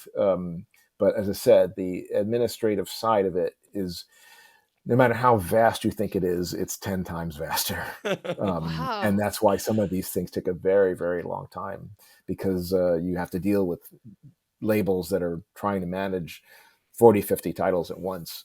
And of course, orchestral film soundtracks have always been at the bottom of the food chain. Okay. Yeah, exactly. Well, unfortunately, yeah. Reading the credits on any of these liner notes, it takes a village to produce one of these soundtracks. But what are your specific job duties on any of these? Because you're listed as master engineer and producer and archivist and writer. Yeah, I'm one of the few people that kind of does every part of it, including the liner notes. But I don't shoot my wad on the liner notes. I'm picky about the ones I choose, because they're very time consuming. It goes to the other side of the brain, has to trigger to do the research and the writing. That's a very different hemisphere of the brain, and so sometimes it's a nice break to go from the technical and working with the audio, take a break and write something. But I think that it would go stale if I did too many of them, or if I did just that. And every so often, I just think that there's one that really needs to be written by the person actually working with the music. But the top responsibility to me is to represent the movie and represent the composer, and that the work that was initially brought to it is presented in the proper way. That has to have a certain look to the art, and then again the administrative, all the things that the labels or whoever you're licensing from, everything they're going to need to see, whether it be the liner notes, the legal lines, the billing blocks, the credits, and does it have to pass through approvals? I mean, back 9 years ago now, when we did the 3 Back to the Futures for Universal and Universal Music Group, it involved multiple labels, because we had 2 CD labels, another vinyl label, and there was digital, and the approvals had to go around, circle all around. It had to go to Amblin, had to go to Zemeckis, had to go to Frank and Kathy, had to go to Bob Gale at UMG and Universal Studios, and you had Varese and Entrada involved, and Mondo. So it's like, for this artwork to make the rounds, was a pretty big undertaking. So that right there just shows you what just working on the music's only kind of a small part of it on something like that. So when you're working on one of these expanded soundtracks, you never get any sleep. I do. No, but I mean, the music is the fuel in the tank. And honestly, the last few years of these big long burning things, it was Fiddler on the Roof, The Sound of Music, Star Trek the Motion Picture, and Hook. Big long burners, I call them. The admin was crushing, and to have finally gotten back to a project that the audio would kind of start and end within a few days, and the finished art and everything would be maybe 2 months. And I'm like, wow, I forgot what that was like to have something kind of come and go. It's a boy, that felt good. But the music's a fuel in the tank. So, I mean, the approval process on Hook was so overwhelming that weeks seemed to go by where I wasn't working on any music. But that's, as I said, music is it's a direct pathway to the emotions, and it's a recharge for us. And that's why I think the people love it, because there's just that component of it. Something can just go right to your soul and stir up a memory, and it has power, and it can get you through a day. So, when I'm away from it for too long, yes, I know all these other steps have to happen, but I always enjoy when it's finally just me and the music and the phone's not ringing. So.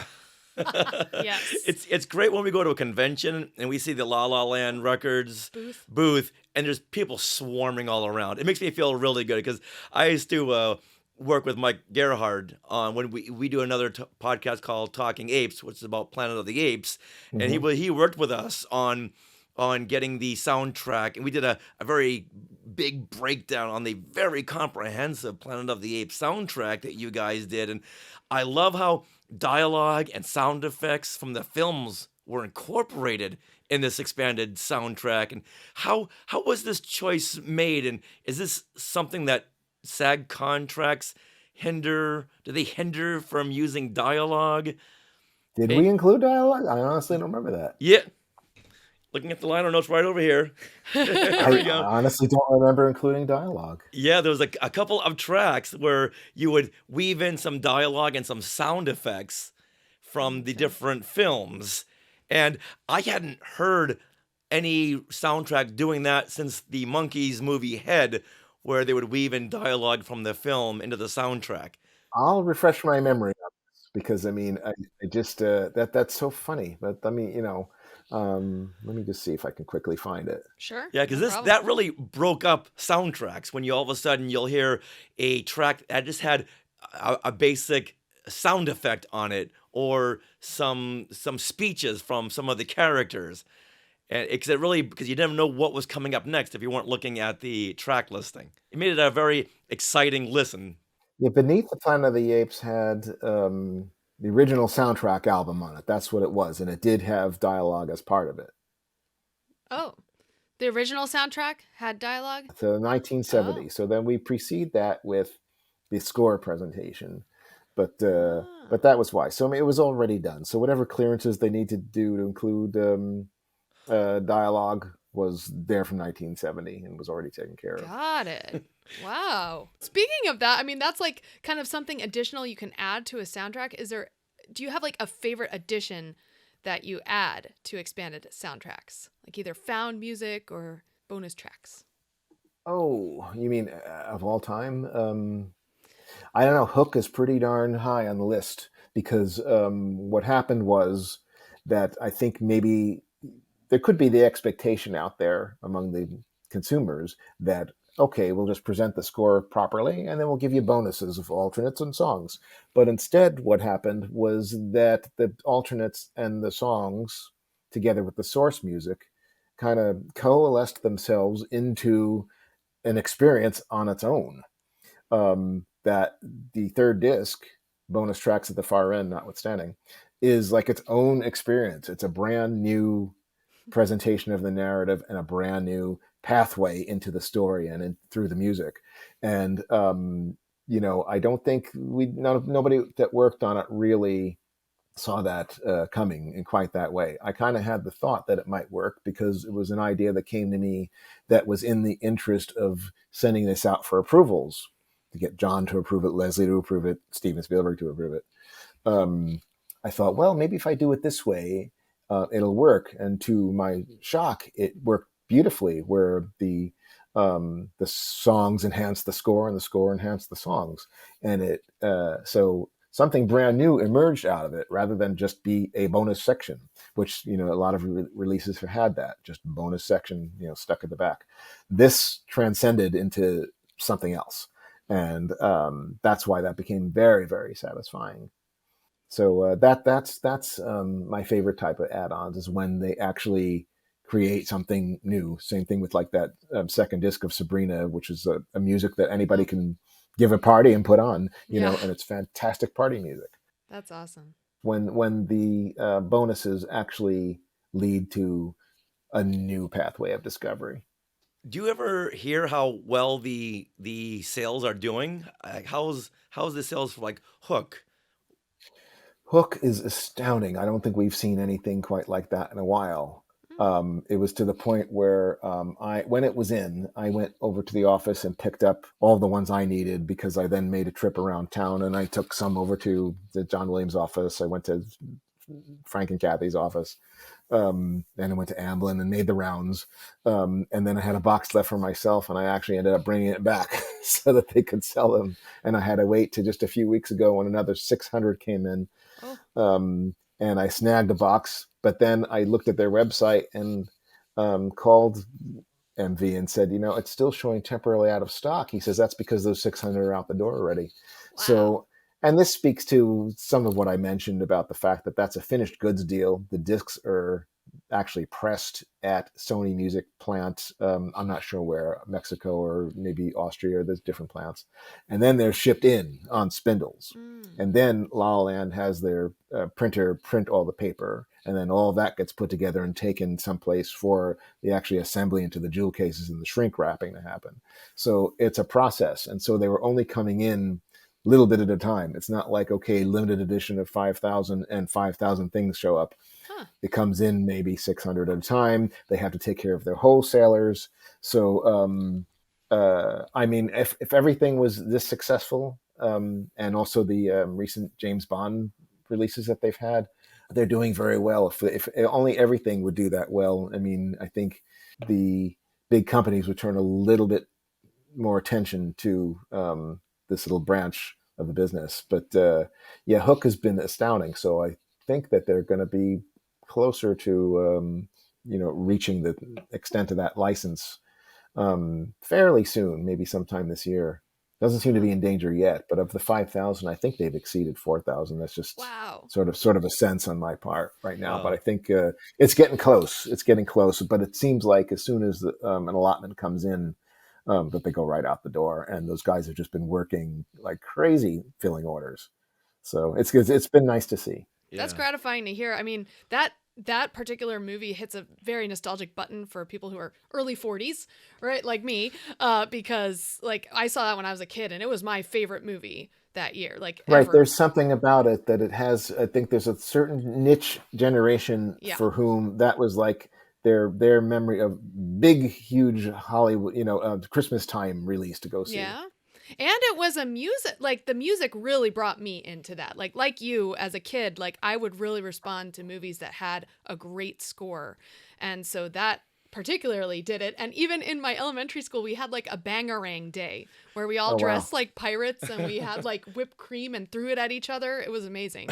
So like I have this big, huge, like just memories of that. Very nostalgic. Yeah. So there's that generation that precedes the sort of Jurassic Park generation where that was like the big epiphany movie. Hook seems to be sort of the first time we had like a big fantasy holiday release. We later got them with Harry Potter came along, but that seemed to be sort of part of like the thing to do in Christmas 91 was the family go see Hook. So it was a bit of a watershed moment, but the music's had such a great life because John has done album arrangements and conducts that Flight to Neverland in concert. Oh, love it. And so the music's had a life, and even without the singing in the film, the score just has such a lyrical quality to it. But now finding out what the lyrics that Leslie Brickus wrote for it are, and hearing, I think I found that the songs maybe give us a little bit more focus on sort of the underlying psychology in the film, of this idea of the childhood spirit, and what do we do to preserve it, and what endangers it. Yeah. So those themes are certainly in the film, but I found that listening to the narrative that emerged with putting the songs and the alternate score pieces together was a little bit more pondering about the underlying psychology of what's going on in the story. It's great to see that people have responded to that, and that something that you know and love, you now find a brand new way to know and love. Yeah, so thank you for that. Amazing. I think our neighbors know more about Hook now than they've ever known before. That's how much she's been playing this. Really loud. Yes. Wow, it's that kind of score, though. Yeah. Oh, yeah. Most definitely. It's John Williams. Yeah, I mean, and that bass drum's going there on the Sony stage and vibrating the floor, and Sean Murphy captured it so well, and so terrific sounding score. The traffic on the 405 freeway. What is that noise? It's those timpani. Now, what is the one thing that you hope to hear from fans after they listen to the expanded soundtracks that you've worked on for so long? I love getting those emails and messages in about that. I think that it's that thing that they found a new pathway, a new way to love something they already loved, and that it means something to them. I love hearing that. It's what makes it all worthwhile. If you do something and it actually can help one person, then you've done something good, right? So that just, again, it's the fuel in the tank. You need, without that feedback coming back, it's like, it's just a job. I'm very humble and pleased that I get to do what I do. But if it doesn't mean anything to anybody, really mean something to people, not just numbers on a ledger, or that some studios has X little tiny bit of profit off of something, but really means something to somebody. That's the whole reason to keep at it and do what we do. Do you ever get comments from children who listen to the soundtracks? No, because mostly children should not be reaching out to adults they don't know, right? But maybe if you're at a signing somewhere at a convention, parents, it would hey, child, sit down and listen to Hook. Yes, at conventions and signings, yes. I haven't done too many since COVID, but yes. So that's always great to see, where it's a kid will come up and say the original Superman, means so much to them. And thank you. I've always wanted this music, or just even sometimes reading. They're not little kids, but you can go and read young people on YouTube talking about things, and you see some very profound comments about things made 40 years ago. Oh, how I wish I grew up in the 80s and all that. Oh, your stuff was so good. Oh, I wish I could go back in time to that. I don't know that any generation has ever said that, like we're seeing now of somebody wishing they could have experienced the 70s and 80s. I don't know that we ever saw that before.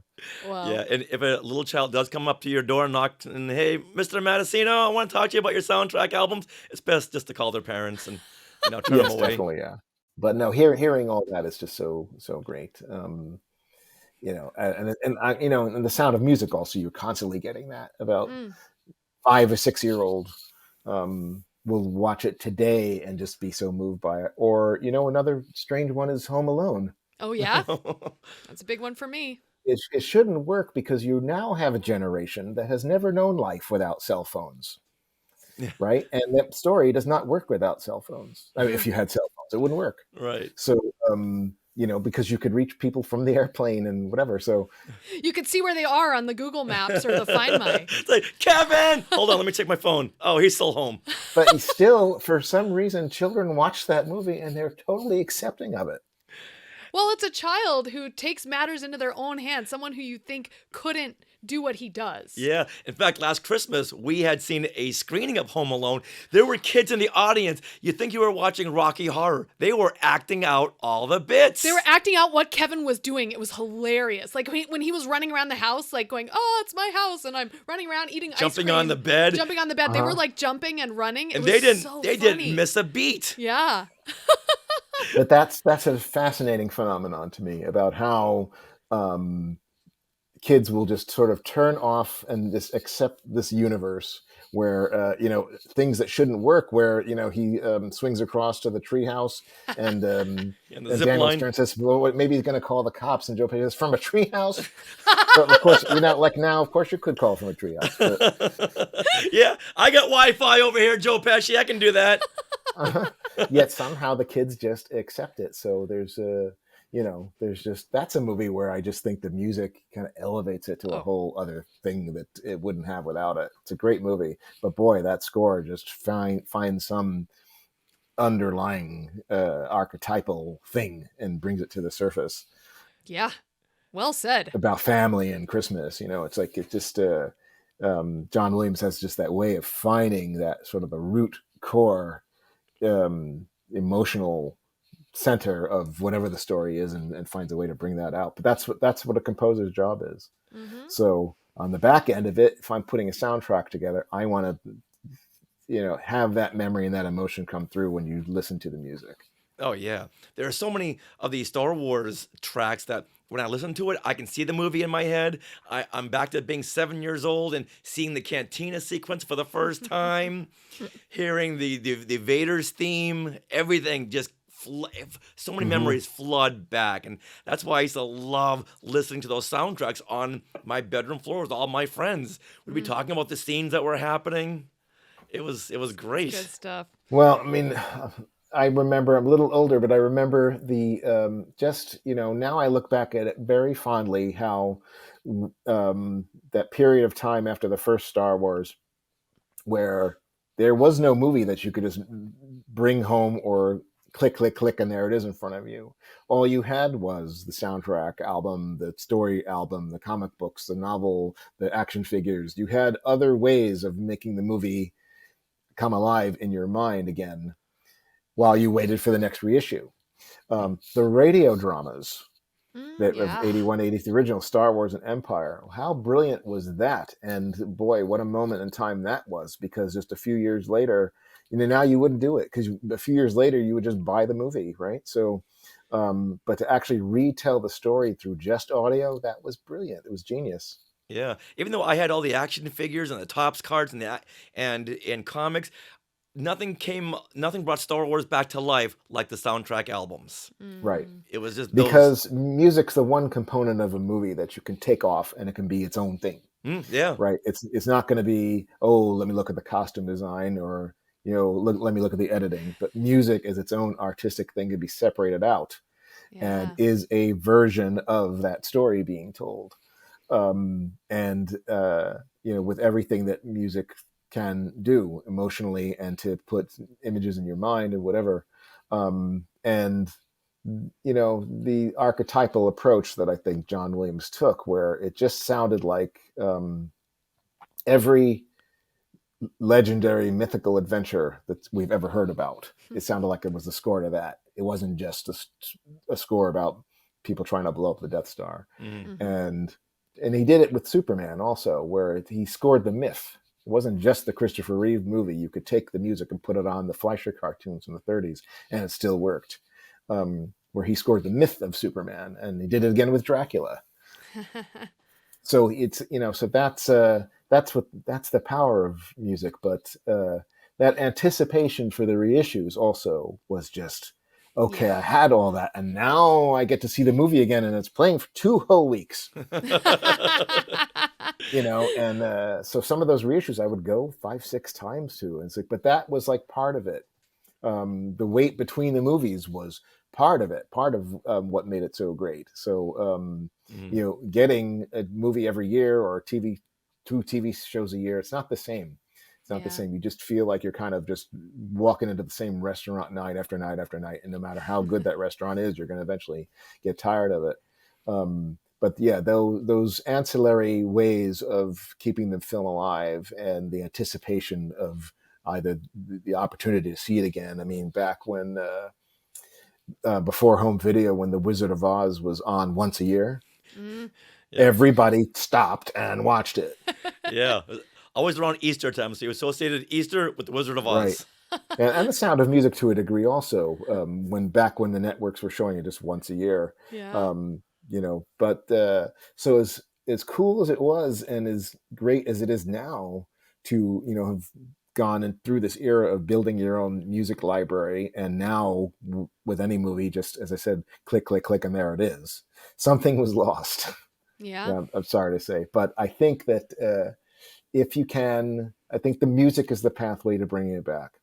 That, and also the seeing it with an audience, because something like Home Alone or E.T., if you go to the live concerts where the orchestra's there, it's a recapture of what it was like to see it with an audience. E.T. especially, I mean, the people go crazy over it, and it's like I love going to that, and to have that auditorium full of people just stand on the seat screaming when the bikes take off. Yeah, we did that for Jurassic Park as well. Yes, And, yeah. Mm-hmm. Oh my gosh. Well, Mike, you have had a fantastic career, and at this point, is there a favorite soundtrack of yours that you haven't worked on? Well, I'd like to get back to the Star Wars and do those right, obviously. There are scores that don't exist anymore that I would wish did, that I would love to, or if I found out that they did, that I'd love to do it. But I'm grateful that I'm pretty much been able to check all the boxes. There's still a lot to do. There's a lot on the plate. There's many, many projects backed up. I can't even possibly do all the ones that I'm offered to do. There's still other vaults and archives that I want to keep working to get further into. But I'm grateful that I would say most of the ones I'd hoped for the opportunity to work on have actually gotten to do.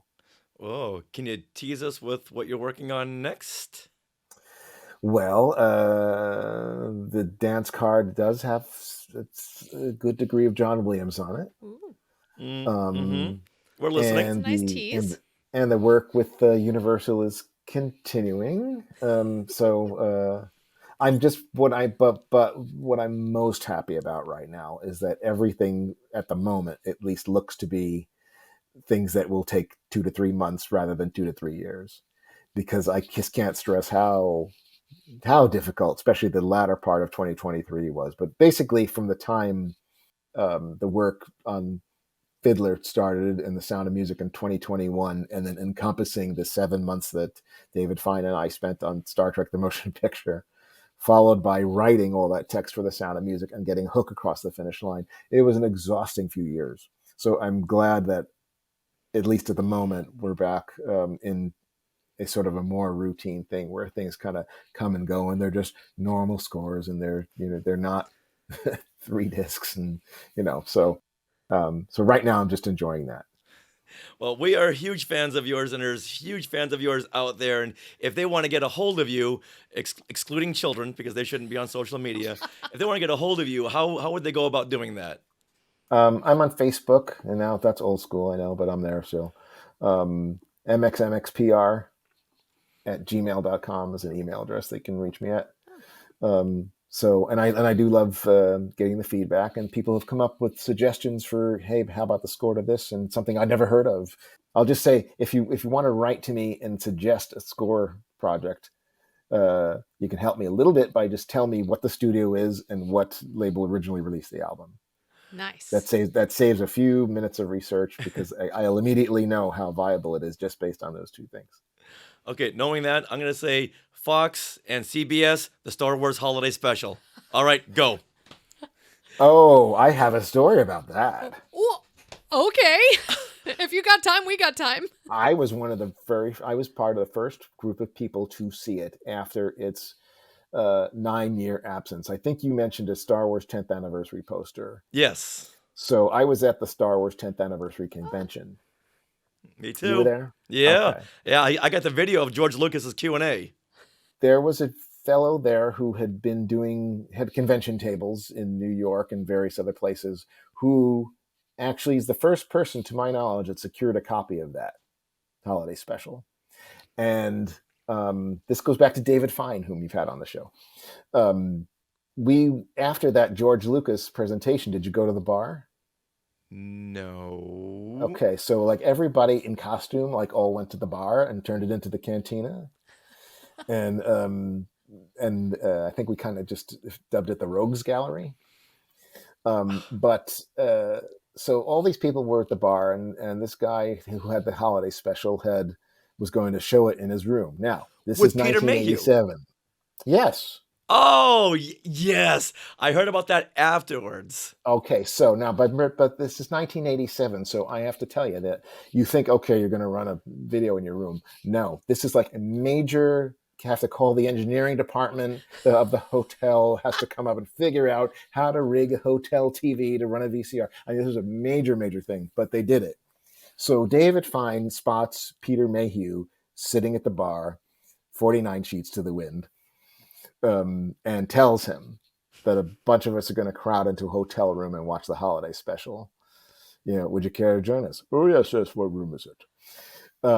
So about 25 of us are jammed into this hotel room, and in comes 7-foot Peter Mayhew and plops down with this bunch of Yankees to watch the holiday special. And none of us have seen it in 9 years. And I was, I don't know what, 11, 12 or whatever when it first on.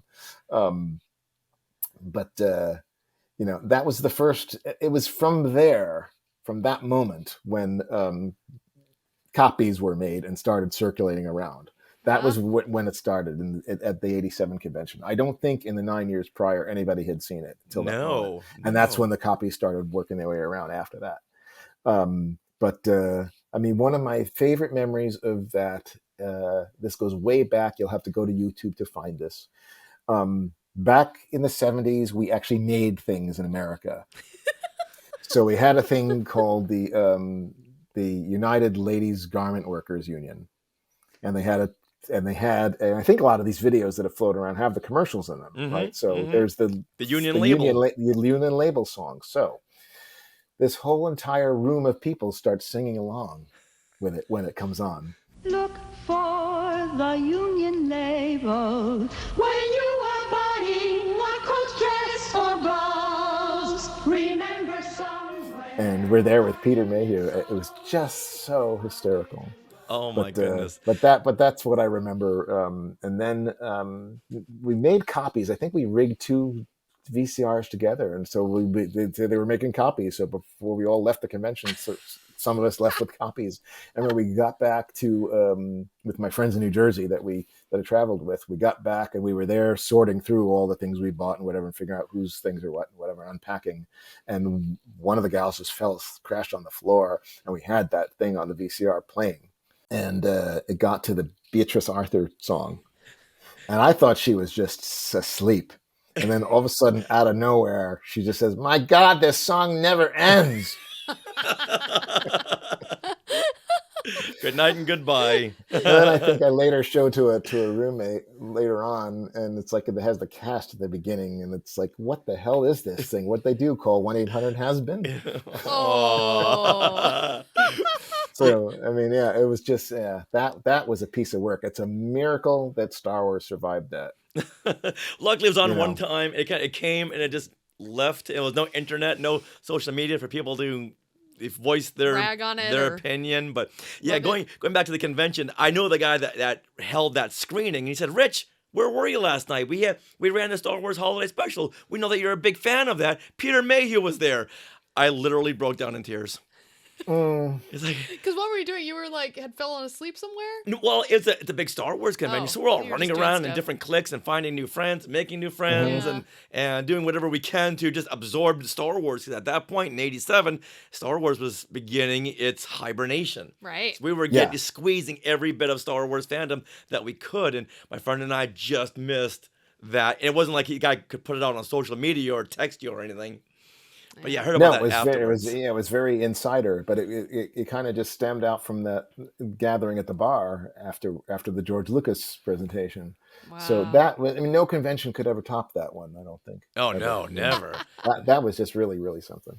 Oh, all right. So the Star Wars Holiday Special expanded soundtrack. There's a lot of music on that that hasn't really been released.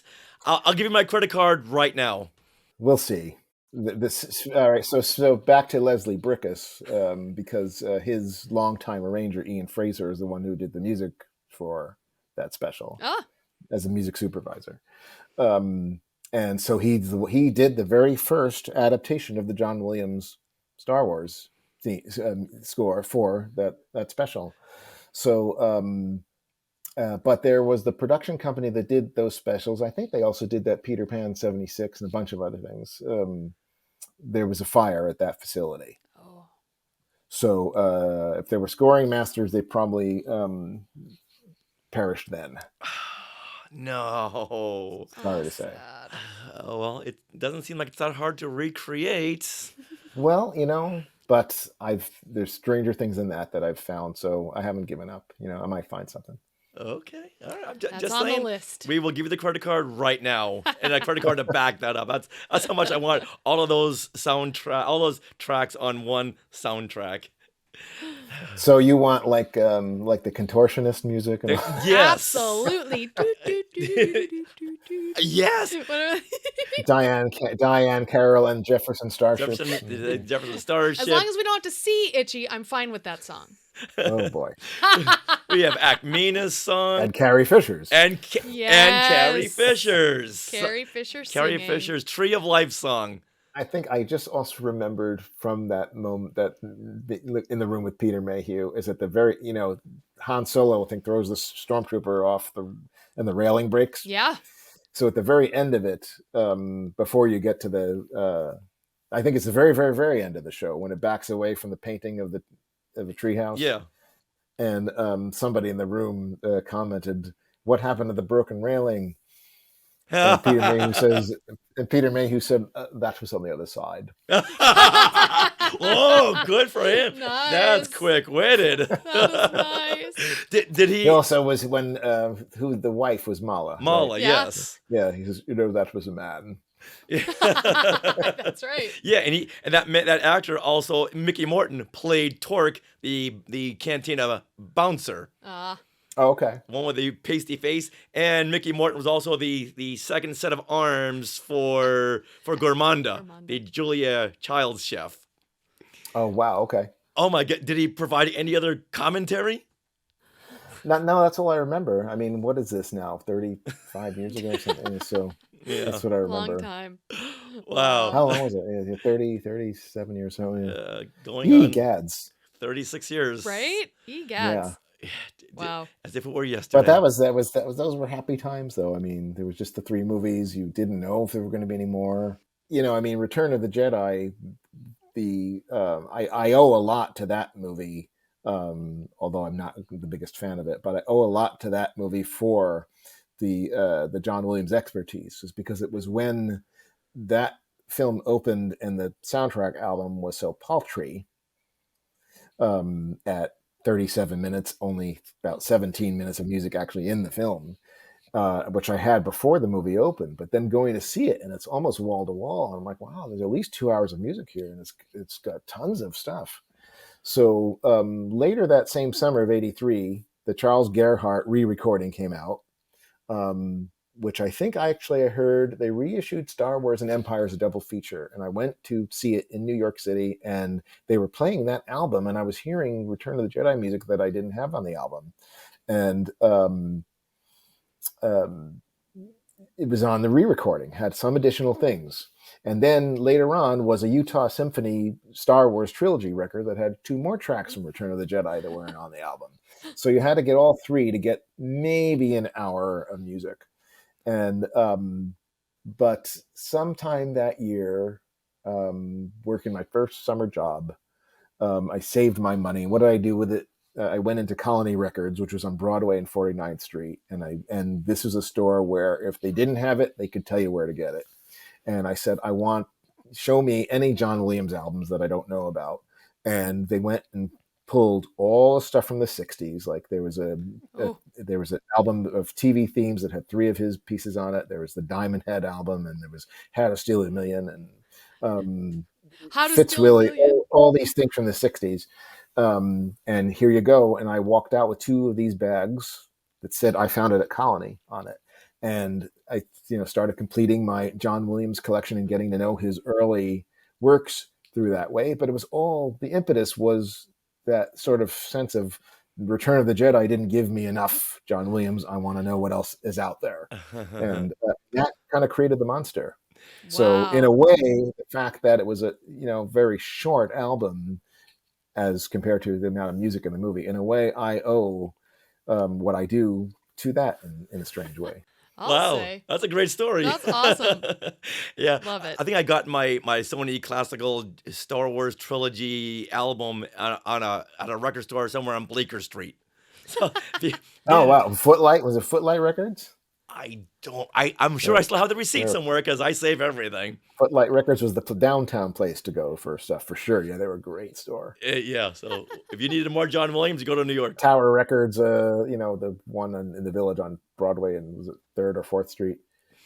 Hours. You just go in and the soundtrack section was like massive. Hours. You'd go A to Z. It'd take you a good hour and a half to get through it all, see everything that was in there. And those are the days. Oh, absolutely. Yeah. Now you just go to Spotify and you find it there. Not the same thing. No. You just say, "Hey Siri, play me something," and it does it. Yeah, no That's kidding. right there. Wow. Well, Mike, this has been so much fun talking to you about everything. So we hope to have you back on the show later on when more releases of yours come out and just go over the making. I love behind the scenes stuff. Oh, yeah, we both do. And what you had just. Well, I always think people are going to be bored by it. So, no. It's fascinating. But you know what? Tune in, tune out. Yeah, well, last week when we told people that we have a surprise coming on this week's episode all about soundtracks, people were like, "We love soundtracks. We want to hear this." Yeah. So there's a lot of fans. That's the power of music. That's nobody doesn't respond to music. Absolutely. That wraps up episode 448 of Skywalking Through Neverland. We want to thank Mike Matessino for coming on the show and answering so many questions and having a really, really fun discussion. I don't know how I didn't see him at Celebration Zero. That is insane. We could have passed right by each He was other. right there. Wow. And we want to thank all you Skywalkers in the Sky Chat for watching us right now as we go on live and answering questions or letting us know information that we didn't know at the time. Thank you so much for helping us do the show. Can't do the show alone. It takes a village. Now, if you want to find us in the real world, you guys, IRL, we are going to be at Pasadena Comic-Con this Sunday. What date is that, Richard? That is January 28th. Yes. We're going to be at Pasadena Comic-Con. In the convention center. Yes. So we're going to have our books, Today in Star Wars History and Skywalking Through Our Fandom. And we cannot wait for this. And we're going to have a booth. Yes. There. Booth number 225. Yes, so look to our social media for all the details as we get closer to the date and we learn more information about that. But that is a great place to find us, purchase our books at a nice rate without shipping. And also we can, of course, sign them. And then see all the other vendors there, too, because I'm sure everyone is selling awesome, nerdy fandom things. Mm-hmm. Yeah. All right. Now, would you want to support Skywalking Through Neverland by any means necessary? Yeah, of course we do. Well, thank you very much. Well, you can by joining the Skywalking Force, which is our Patreon. The Skywalking Force has access to bonus content in the form of our Zoom discussions, which we'll need to start up very soon with the Bad Batch. Yes. Cannot wait. You'll have access to all of those discussions and to fun little things every now and then, to fun conversational bits that didn't make it to the end of the show, but we pulled them for the Skywalking Force, like our conversation with Greg Hildebrandt.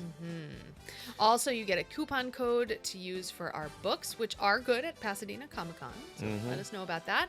And this bonus content begins at only $5 a month. So head to skywalkingforce.com, have a look at the options, and also thank you so much to those of you who are already part of the Skywalking Force. Most of you are watching now, so thank you, Skywalkers.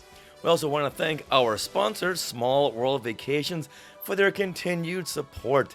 Thinking of a trip to a Disney park? Well, you can fill out a Get a Quote form at smallworldvacation.com today. Their vacation planning service is free of charge, So check it out and tell them Skywalking Through Neverland sent you.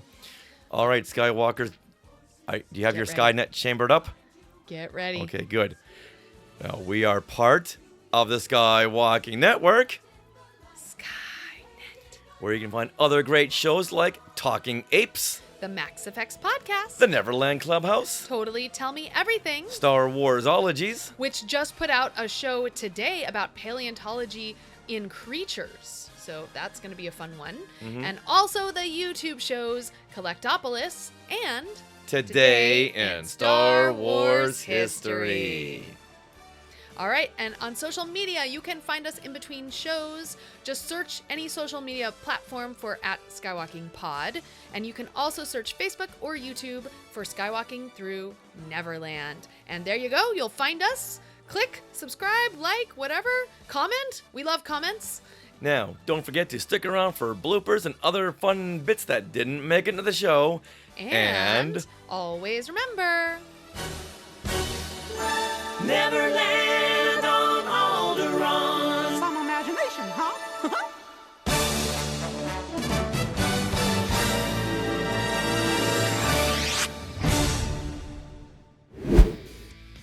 Hey, look at those names to the left. They are part of the Skywalking Force, our Patreon. become a producer yourself and check out all the Disney Plus themed bonus content available depending on the level you subscribe. Become a member of the elite Skywalking Force at skywalkingforce.com.